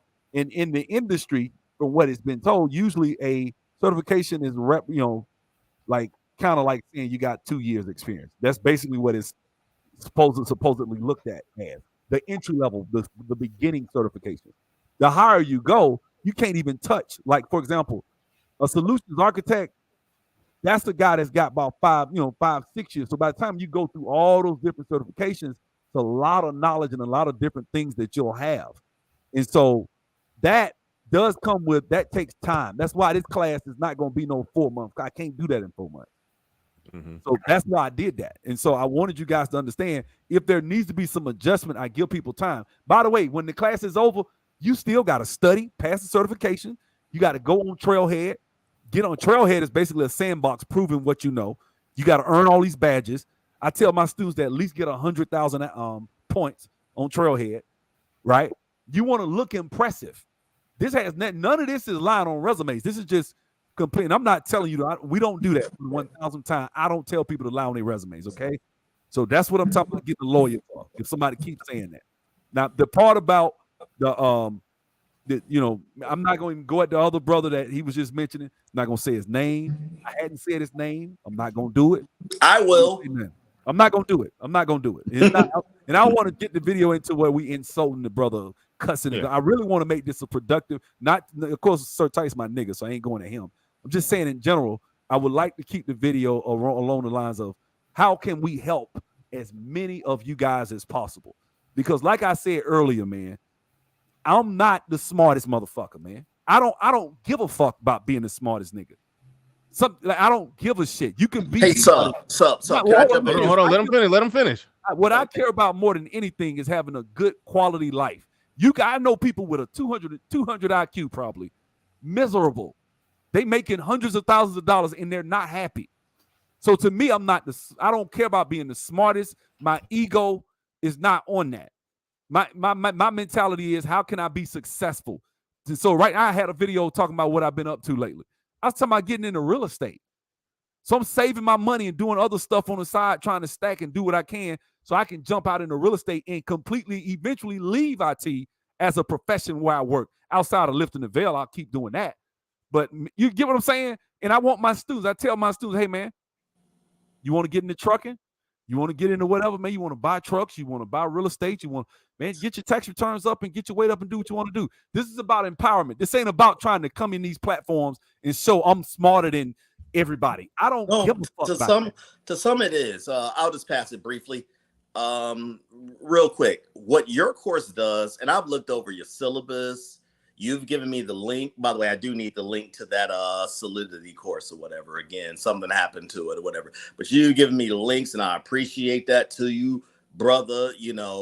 But Game Changer, I'll pass it to you on this because you even have more experience on the development side than I do. How many this is what I was going to say to Sub. You have a progressive training, meaning you actually monitor the industry trends and you modify your course based off of that or what have you. And you use real business problems, right? Yes. Okay. Oh, no. I was going to also ask to the brothers who are here. Damn it, I forgot y'all names. My bad. You know, Rakim and Rakim. Marvin. Is that not true? And by the way, I've not met these guys. I'm not a setup. I'm not a plant. I'm just coming here to support my brother. You know, but Game Changer, you've probably been to 30 trainings in your, you know, minimum. I would probably be willing to bet that at least 50% of them are garbage. Am I lying? What are you talking about? Like training to prepare, or training like either your company says, oh, you got to go learn this, or you got to go learn Hibernate, or you got to go learn Spring. I'm not saying you didn't know Spring or whatever, or you got to know this, and you're like, well, damn, I could have figured that. Well, fuck it, it's some days off or whatever. I can figure this out. Just give me the manual or whatever. I'm just saying, you know, just kind of in IT. The one thing about IT is it's about continuous learning, and that's the one thing I said. That's the one thing I said at the Manosphere meetup, in that, hey, this ain't no you get in, you're gonna make $100,000 a year, whatever and all this. Are you willing to learn new things, because the industry changes damn near every 3 to 5 years? Are you willing to pick up new skills? If you are, this is for you. But Game Changer, I don't want to go too far off of that.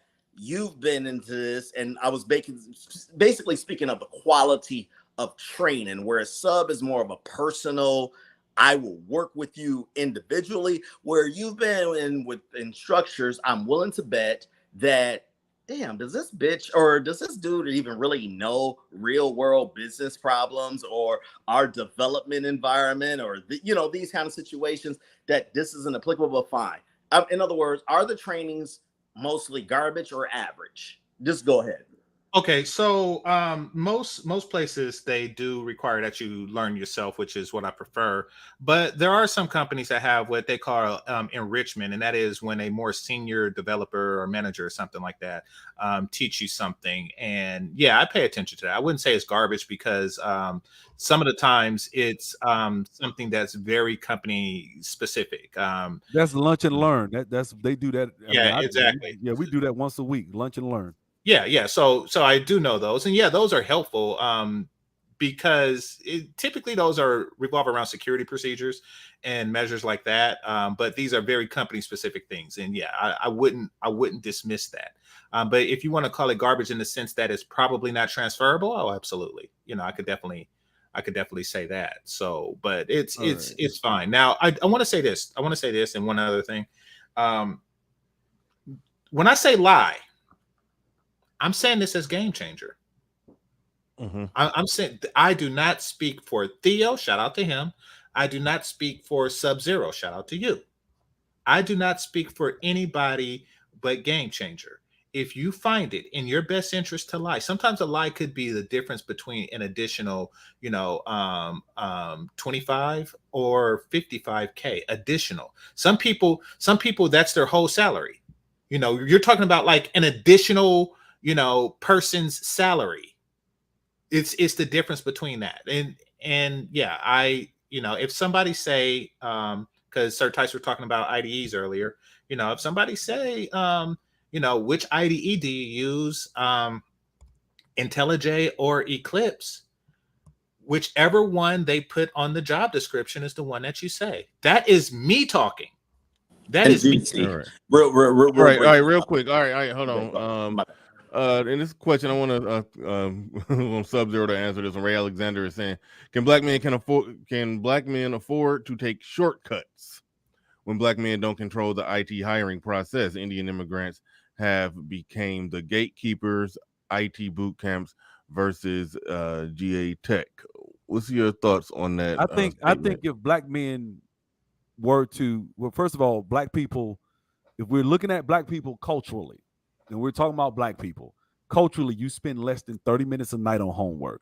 Culturally, you're not You don't go to college and major in math. You go to psychology. So culturally, you're not even going to be in the room with these people. That's our culture. Usually you're going to come along. Most of the time it's after. Like, okay, I got out of college, not including the HBCU people, but a lot of other people. I got out of college, saw this company, went, got a certification, couldn't get a job. I talk to people all the time with all types of certifications. I do consultations on my website. I know people with all types of certifications. They can't get a job. They don't even get phone calls because of how their resume is worded. And if you word the resume properly, if it looks a certain way, you will get more phone calls. And when people call you, let me tell you something about Indians. Can you afford to? An Indian will call you, ask you, hey, are you on the market? You give them, and usually when I don't want to be bothered, I give them a ridiculous offer. I mean, rate. I mean, I'd be like, man, look, I need this. Yeah, I might need something just to get them off the phone. Half the time they say, okay, no problem. Right? Sometimes I go in the interview. I either get it or I don't. Right? But when you get the job, they not going on my resume going back 10 years. Nobody does that, man. Unless you're working for like the federal government and they're going to do, you need a NAT clearance or something. Then, yeah, they're going to go back about 10 years. I understand it, Bernie. Legitimately, right? So that's different. But if you're talking about just working for some Joe Blow company and some recruiter sent your resume over, are you an axe murderer? Did you kill anybody? Do you got 2 references? That's it. People call, that's it. That's really, and when I saw that, when I got in the industry, this before I started my academy, when I saw that, I was like, damn, this is a crack. I can help a lot of brothers and sisters get in through this. Can I speak on when this? When I started teaching, I said, man, this is how it go. And when you get through, yeah, there are gonna be people that they're gonna do a background check. They're gonna do a real background check. But depending on how you set things up, that's not a problem. So yeah, I think you can't afford not to if you're trying to compete. Because like I said, I don't know if he was here a minute ago. I shared a video of a guy over in India who was getting official stamped college degrees and doctorates and PhDs from real universities in India. Finish his point. And then they coming over here. Those people getting real degrees from these companies, from these colleges and universities. Then they coming over here. That's your competition. Now this guy he got less experience than you got, but he knows it because he studied it. The question is, when you walk in there for work, do you know what the fuck you're doing? That's what I try to make sure. If you know what you're doing, you good. That's what people don't get. Go ahead. Oh, yeah. And I'll interject that Sir Tice here. I got something to say about it as well. But go ahead, Sir Tice. No, brother, you spoke. I've spoken a lot. You go ahead. But yeah, man. To this comment, like as I see, yeah, Subs literally offering this shortcut, man. Like this is it. Because I'm saying before, like Sub said, I went to I did a little bit of college. I went to the University of Alabama, but I didn't finish. When I discovered Sub, I was actually on a hiatus from the University of Alabama, just doing odd jobs. And again, like my brother showed me Sub. We signed up for his class. We went through the process. I passed the interview process. Sub put my resume together. I got out here, started interviewing. You know, as I interviewed, I recorded my interviews so I can improve on my interviewing skills. Then once I got to that point, like I said, hey, I landed my first gig with a major biotech company. They was paying me, $39 an hour to do Tableau, which again, Sub didn't teach Tableau. It's something that, hey, I just took the foundation, the game that Sub gave me, built upon it, and this, again, never really even touched it like that, landed the gig. Heck, exactly. Like my current gig, man, like, and what Game Changer said, that gig right there, I only worked it for 6 months. And then my next gig, hey, I said, hey, I need 50 an hour. Bam. In 6 months, I went from making $10 an hour to 50 an hour. Do you know, Rakim, why you were able to do that? Because you actually have experience. You learned the process, and you can actually explain the business problems you solve. I explained this. Bernie, Theo wants to come up, by the way. He's in the chat or whatever. Theo wants to leak. Yeah. So real quick. To that point, it was something that Sub just said, and I just mentioned it now. I just lost my train of thought just that quickly or what have you, But I will say this. Okay, here's the thing. the reason that jobs exist is that there are problems or there are things that need to be done or solved. Okay. Forget your education. Oh, it's on this question or whatever. Forget your education for a second. Can you solve this fucking problem? Our fucking application crashes every time we get 15,000 concurrent users when we hit the site. All of our guys cannot figure this out. Can you figure this fucking problem out? I said something in the Manosphere meetup. You have to go there to figure it out. But I gave 3 gems on what you should ask at a job interview that's going to make you stand out in front of most of these guys. But at the end of the day, what it's about is this. What value can I add to this? And how do I convey it? Like every interview I go to, I'll give you a secret. I'll give you a hint. Give me a whiteboard. Okay, because kids can't even write down in English and shit anymore. They don't even know how to write or whatever. I'm already ahead of 90% of them or whatever, and I'll draw them a business problem. I've already learned what their business problem is because I'm already tapped into their organization, asking, "Oh, so what's this? And how does this organization contribute to the business?" You see, these are the real problems, you know, that the haters who trying to teach you simple dumbass shit like A+, Network Plus, and all this, you know, they ain't talking about that. Okay. Let me shout out to my boy G Dizzle, because G Dizzle actually does teach that. Okay, and shout out to G. He's not a hater. So you're right. So I ain't gonna shit on my boy like that. Okay, no. I am on those other guys who, like, you know, who was trying to shit on Theo based off of that. So that was my little shot to them there. Yeah. But let me get back to my real point about solving business problems and being there as a resource. It was something that GC said earlier when he was like, do you know SQL, where is PSQL, or if you know how to query a NoSQL database, right? These are just different databases, Bernie or whatever, just take it for what it is. Guess what?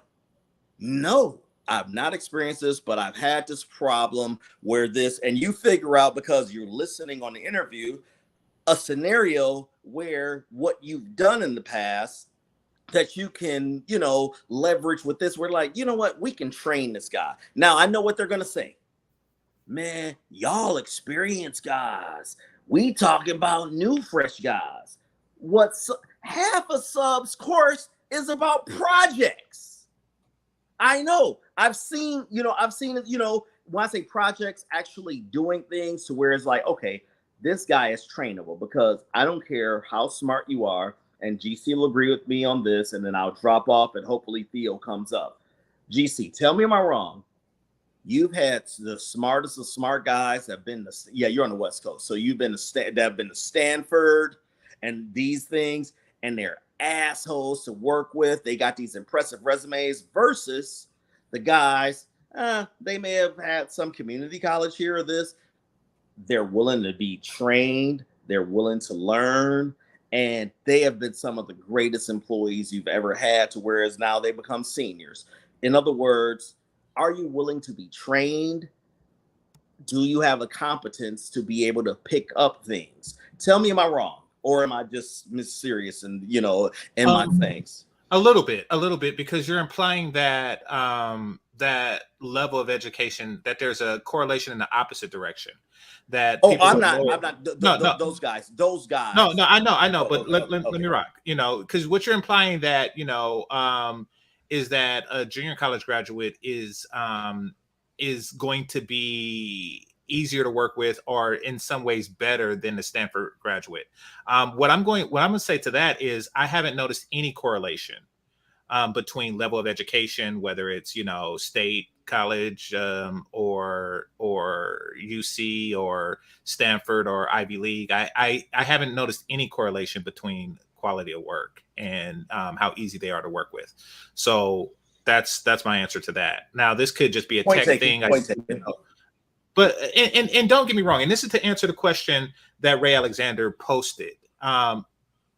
Listen, always go for the best. I work with people right now who are going for their masters. Like, you know, the answer to Ray's question is, the short answer is yes, as far as shortcuts versus, and this is from a guy with a degree, you know, yeah. Now, the internet wasn't as popular when I was in university, but if you can learn while you're in university, then go for it.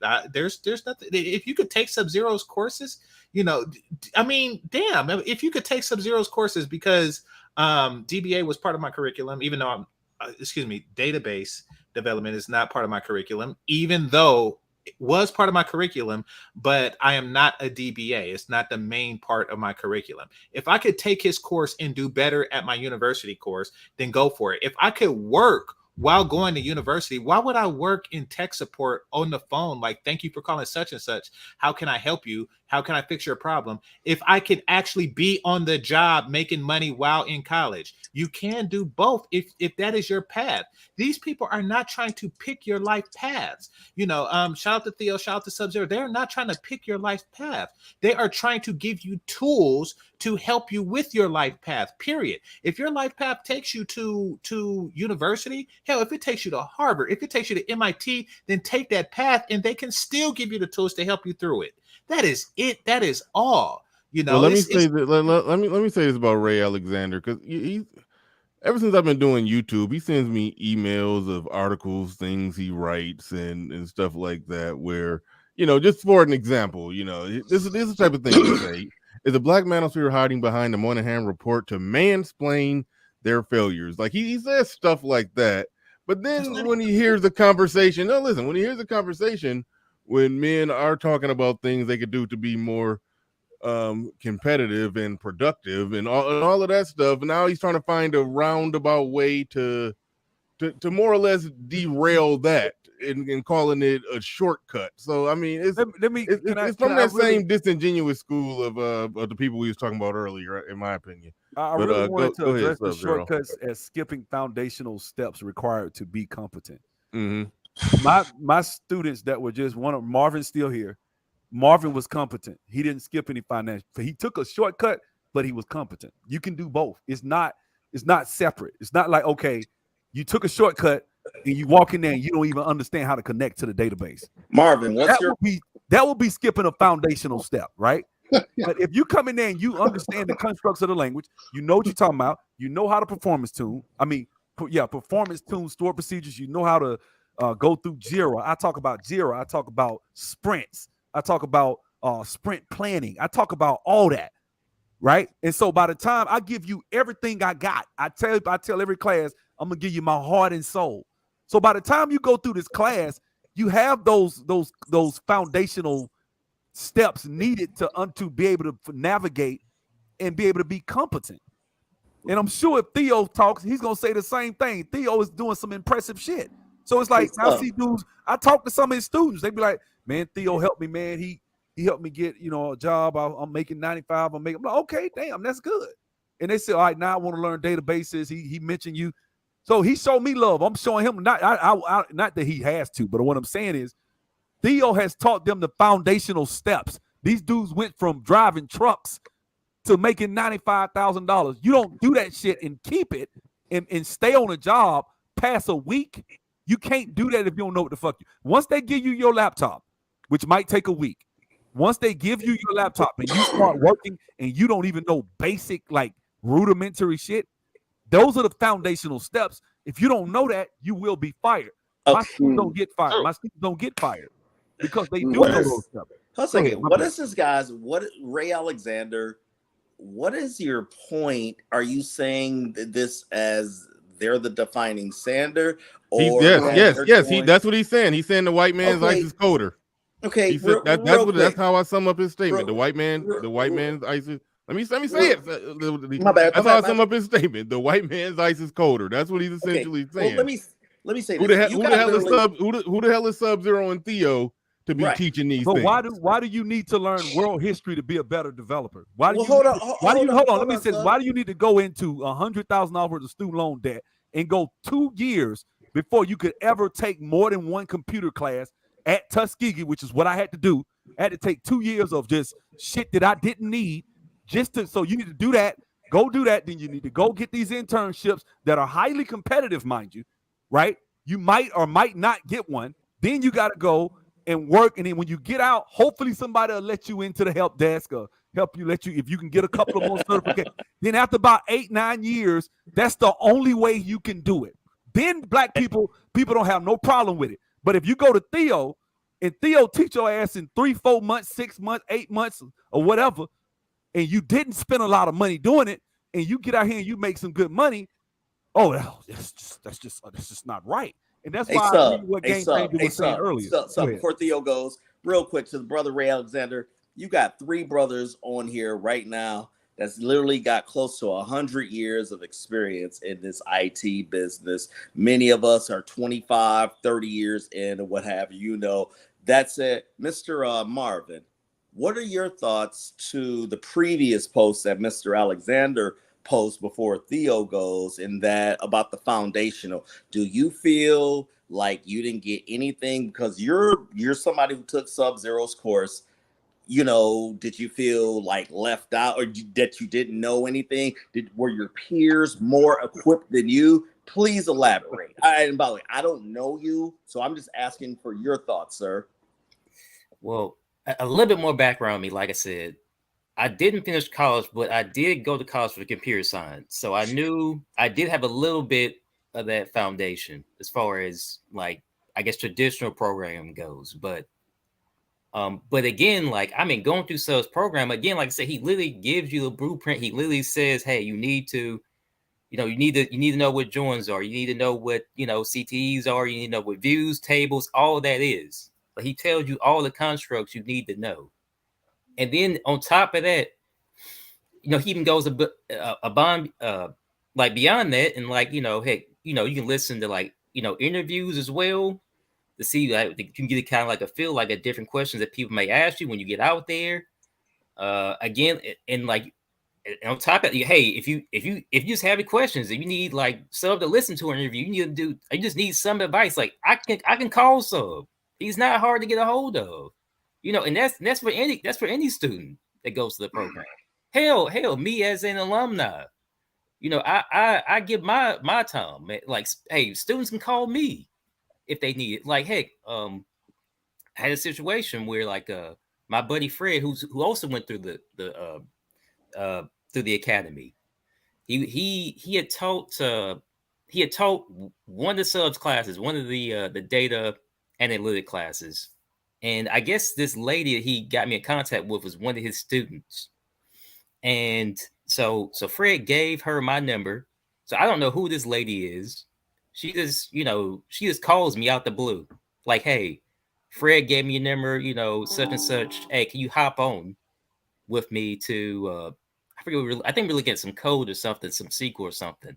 Her manager wanted to do something. She wasn't quite sure how to do it. I think it had I think it was like an if statement with a loop or something.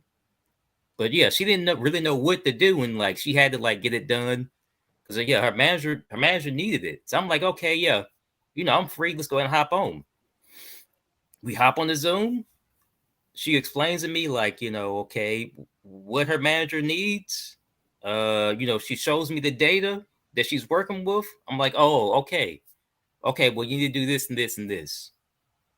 We run it, bam, it works. And then I'm like, okay, I think you're good to go. I don't hear anything from her for a week. And then out the blue, she just texts me hey, thanks, man. That's really what I needed. This is exactly what my manager needed. I'm like, oh, okay, hey, that's good. So I mean, it's just stuff like that as well. Because I don't think people understand, you're not just paying just for, you're not just paying for the class. You're not just paying for the information, but this is truly you're paying into a secret society that isn't that secret. It's hey, I got networks of guys who's going through this program. I can call them right now. They're all working in different, different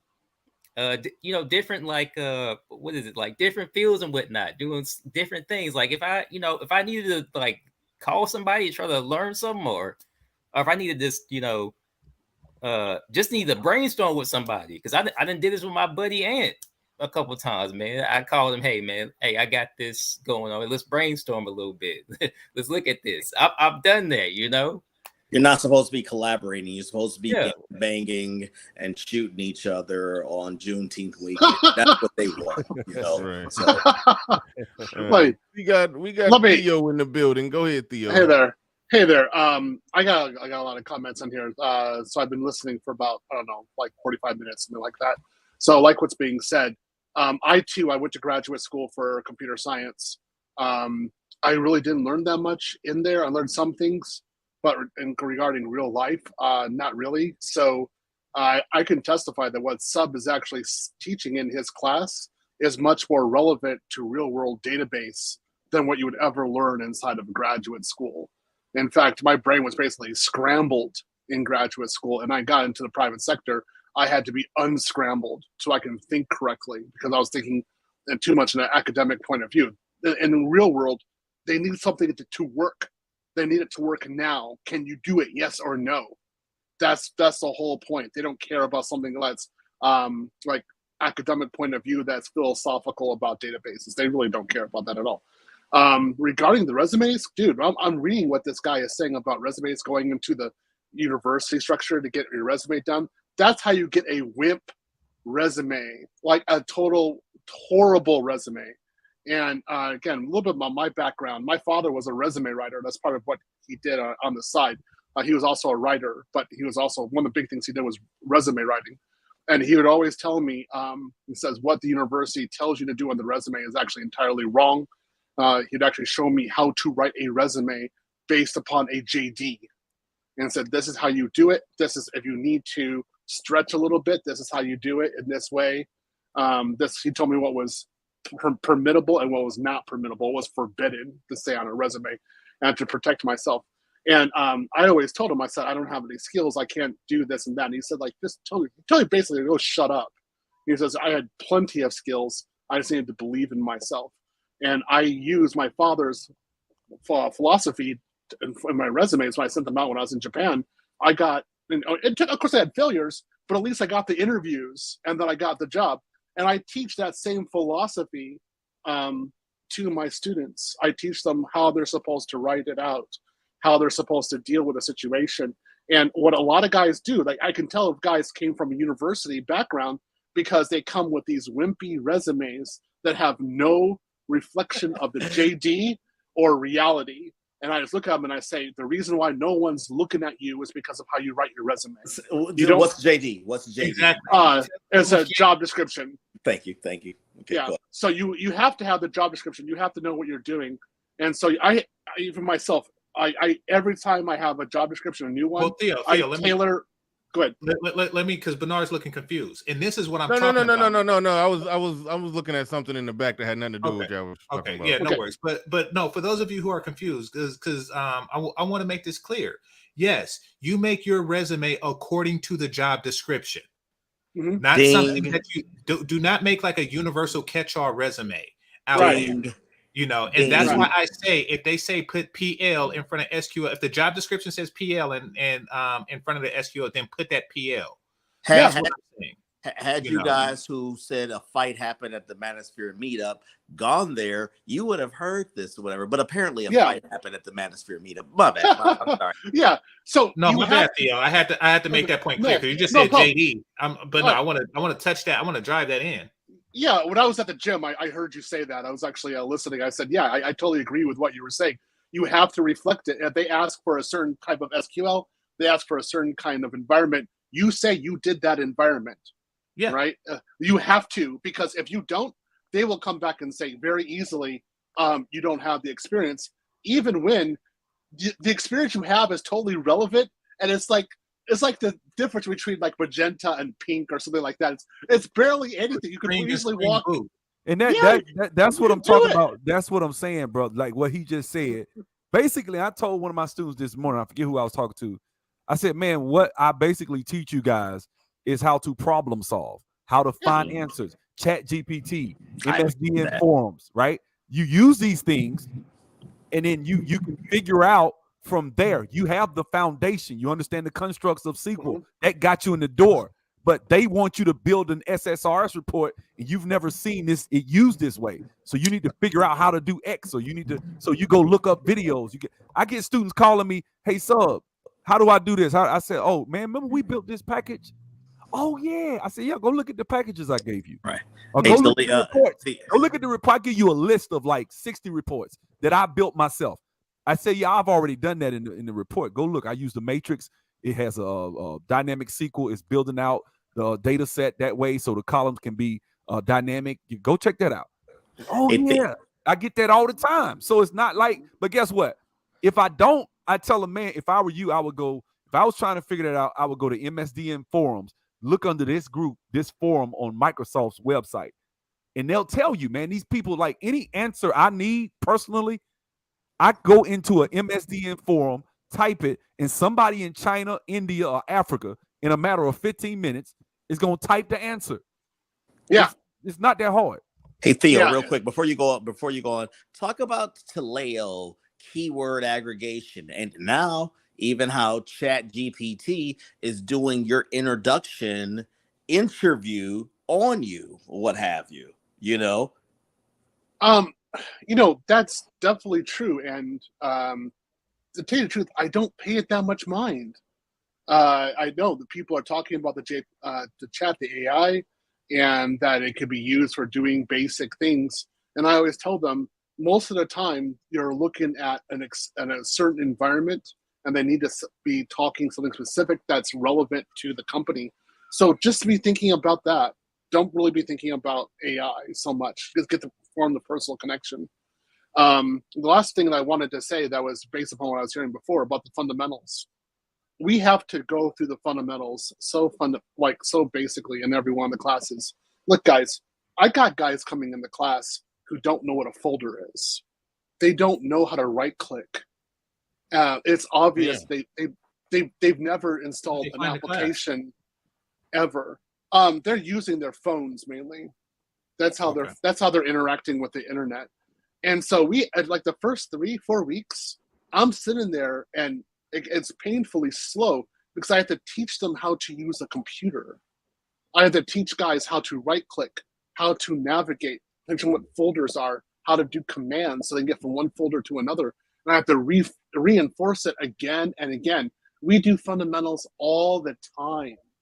And I'm aware, I always tell them, like, okay, I'm going to be really patient with you and help you with this, because if you don't understand like these basic commands, for example, how to go from one folder to another on a command line or a terminal, if you don't know how to do this, when you're on the job, they might be standing behind you and they want to see if you can do it, or they expect you to do it. So I'm going to make sure you can do it. I give these guys lessons and have them review it again and again and make sure they do it. And so it's frustrating, but at the end, or actually by the middle of the class, they're proficient, they can do it.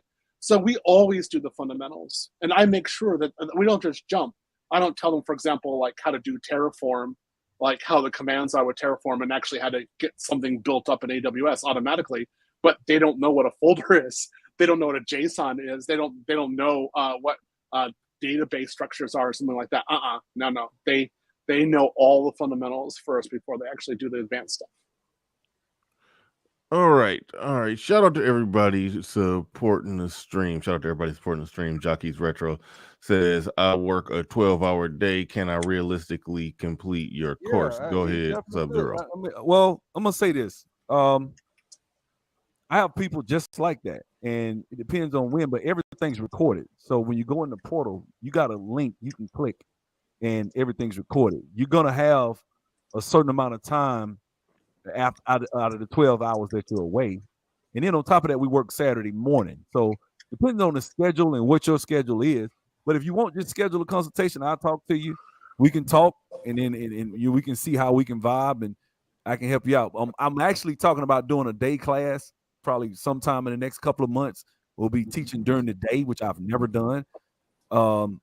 And just trying to take this to the next level, man. I mean, I really want to try to help as many people as I can. So, and can I add to this? Another thing. One second, I'm about to go, sorry, Tice. Another thing. Go ahead. My bad.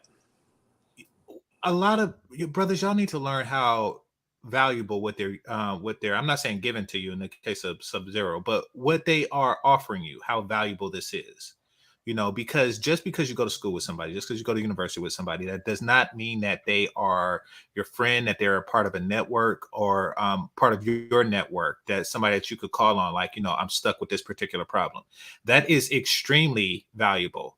You know, that is extremely valuable, and that is also something that you in taking a class that's, you know, largely, you know, has a high concentration of brothers in it.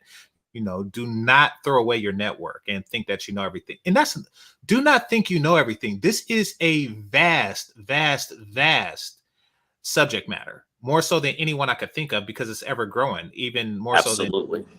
Yeah, exactly. So having a network or a resource, I mean, don't get me wrong, Stack Overflow is great, but having a network or resource that can help you, you know, with a problem that you're stuck with is extremely valuable. You know, don't be a know nothing know it all. Like, I mean, and don't bother me. And people who've seen my work, because, you know, I do code for, like, you know, intros and backgrounds and stuff for Cashapp and super chats and things like that. And people have hit me up with coding questions that has taken them hours, that's taken me minutes. You know, so yeah, save yourself some time, but do the research online first. You know, don't just go to your network and everything. But you have a network. You deal with these guys. You have a network. You know, I'm out there. When I graduated, you know, and I didn't go to a HBCU or anything. I'm one man army. I'm learning it all on my own. You know, they're offering you something else. Take full advantage of it. All right. Tony Golden in the building with $2 super chat. He says Firestream caught it late. Firestream caught it late. Can't wait to run it back. Absolutely. Thank you for the super chat. Do appreciate that. And Michael Holt in the building says, I'm currently a student in Lifting the Veils blockchain class.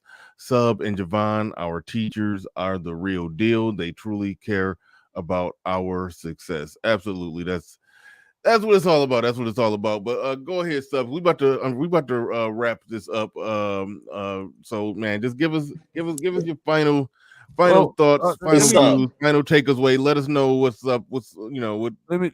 Hey, Sub. Before you go, to Jacques Retro, brother, I can see you work out in your pick and shit. You can definitely pick this up or what have you. The same discipline that you applied in your workouts, just an hour a day in Sub or Theo's course will definitely get you there, because I'm sure you probably have a day off on the weekend where you're probably put in 3 hours into it. It's more about the consistency in what you do versus, I don't want to say the time, but the consistency is more important. 15 minutes a day doing it for 14 days is better than 3 hours in one day. I'll shut up and salute. Hey, let me say this. I started this class about 5-6 years ago on a whim, on a video, just talking. Thought nobody was gonna take me up on it, and here we are. And I'm just a little country boy from Alabama. I'm not the sharpest crayon in the box. I was able to get into IT. God has blessed me. It's given me a comfortable lifestyle. My wife doesn't work. My son's in private school, right? Cars paid off. We chilling, right? That being said, I work from home. It's a comfortable lifestyle. I've been able to, you know, really invest in other things. Done real estate. I've done a lot of different things. The point I'm trying to make is ultimately you are in control of your own destiny. And a lot of times the advice that you take is very expensive. Like somebody will give you some advice for free, but when I tell you, if you listen to the wrong advice, it will cost you dearly. And I've seen people say things. Shout out to Game Changer that was on here. I'm glad he came and said a lot of things he did when he first got on here, because that is true, man. If you take the wrong advice from individuals, sometimes they may mean well, sometimes they have other motives and intentions, right? To try to pull down and stay. Like the whole, you know, I'm not going to go there and attack anybody individually, but the whole blackball comment about being blackballed from the industry, no, that you're not going to be blackballed. I got people right here in Atlanta that think I suck. They think I'm terrible. They still ain't stopping my money. Still ain't stopping me. I can go to work right here in Atlanta. Been here for years. I've been in Atlanta for 13 years. Ain't nobody, nobody's saying, oh, you got to move, man. They done blackballed your name. I got recruiters I know who know me. I got sent to a project, got let go after like 7 months, 8 months. I got fired. That same recruiter called me back, sent me to another job. So it's not like that. You know what I'm saying? And I tell the truth. I'm naked. As you guys can see, I tell the truth. I'll tell you in a heartbeat, I don't even like IT, man. I do it for money.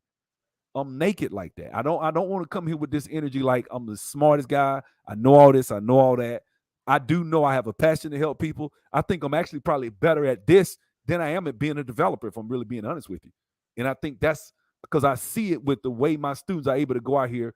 Now I have one student, I don't talk, this isn't, results do vary, but I had one student go out there and land a supervisor position. I was like, wow. I was impressed. I ain't never seen that. This brother's making like $10,000 a month. That's not the norm, but it happened. First job. So I've had students do that. So, it is what it is. And like I said, shout out to Ezreal. He's going to finish the course. He's going to probably be able to go out and get a job.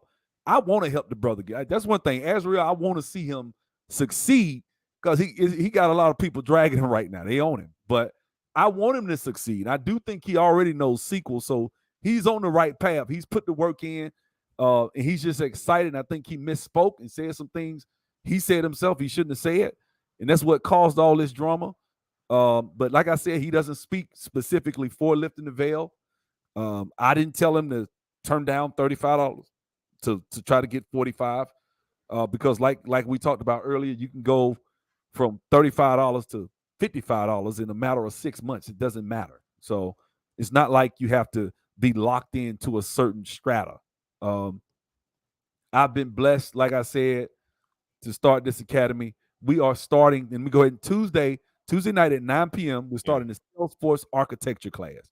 Now, Salesforce architecture, I have a guy, if you want to hear, I was on last Tech Tuesdays with Erica Williams, Classic Climb blog. I was on there for Tech Tuesdays. Check her out. Check that video out. He was on there last Tuesday. And the brother is sharp. That's who's going to be doing the class.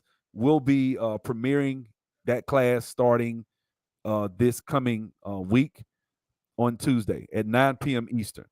A brother out of California that's a Salesforce architect. Real sharp brother. We're going to try to help as many people as we can. We're not going to stop. So no matter what people say, I'm not stopping. We're going to keep going. I'm going to help as many people as I can. Even if, and I'm not going to say I don't get upset. I'm human, right? People say things. I get angry. But like I said, I know God is sovereign. He's in control. So we're going to be okay.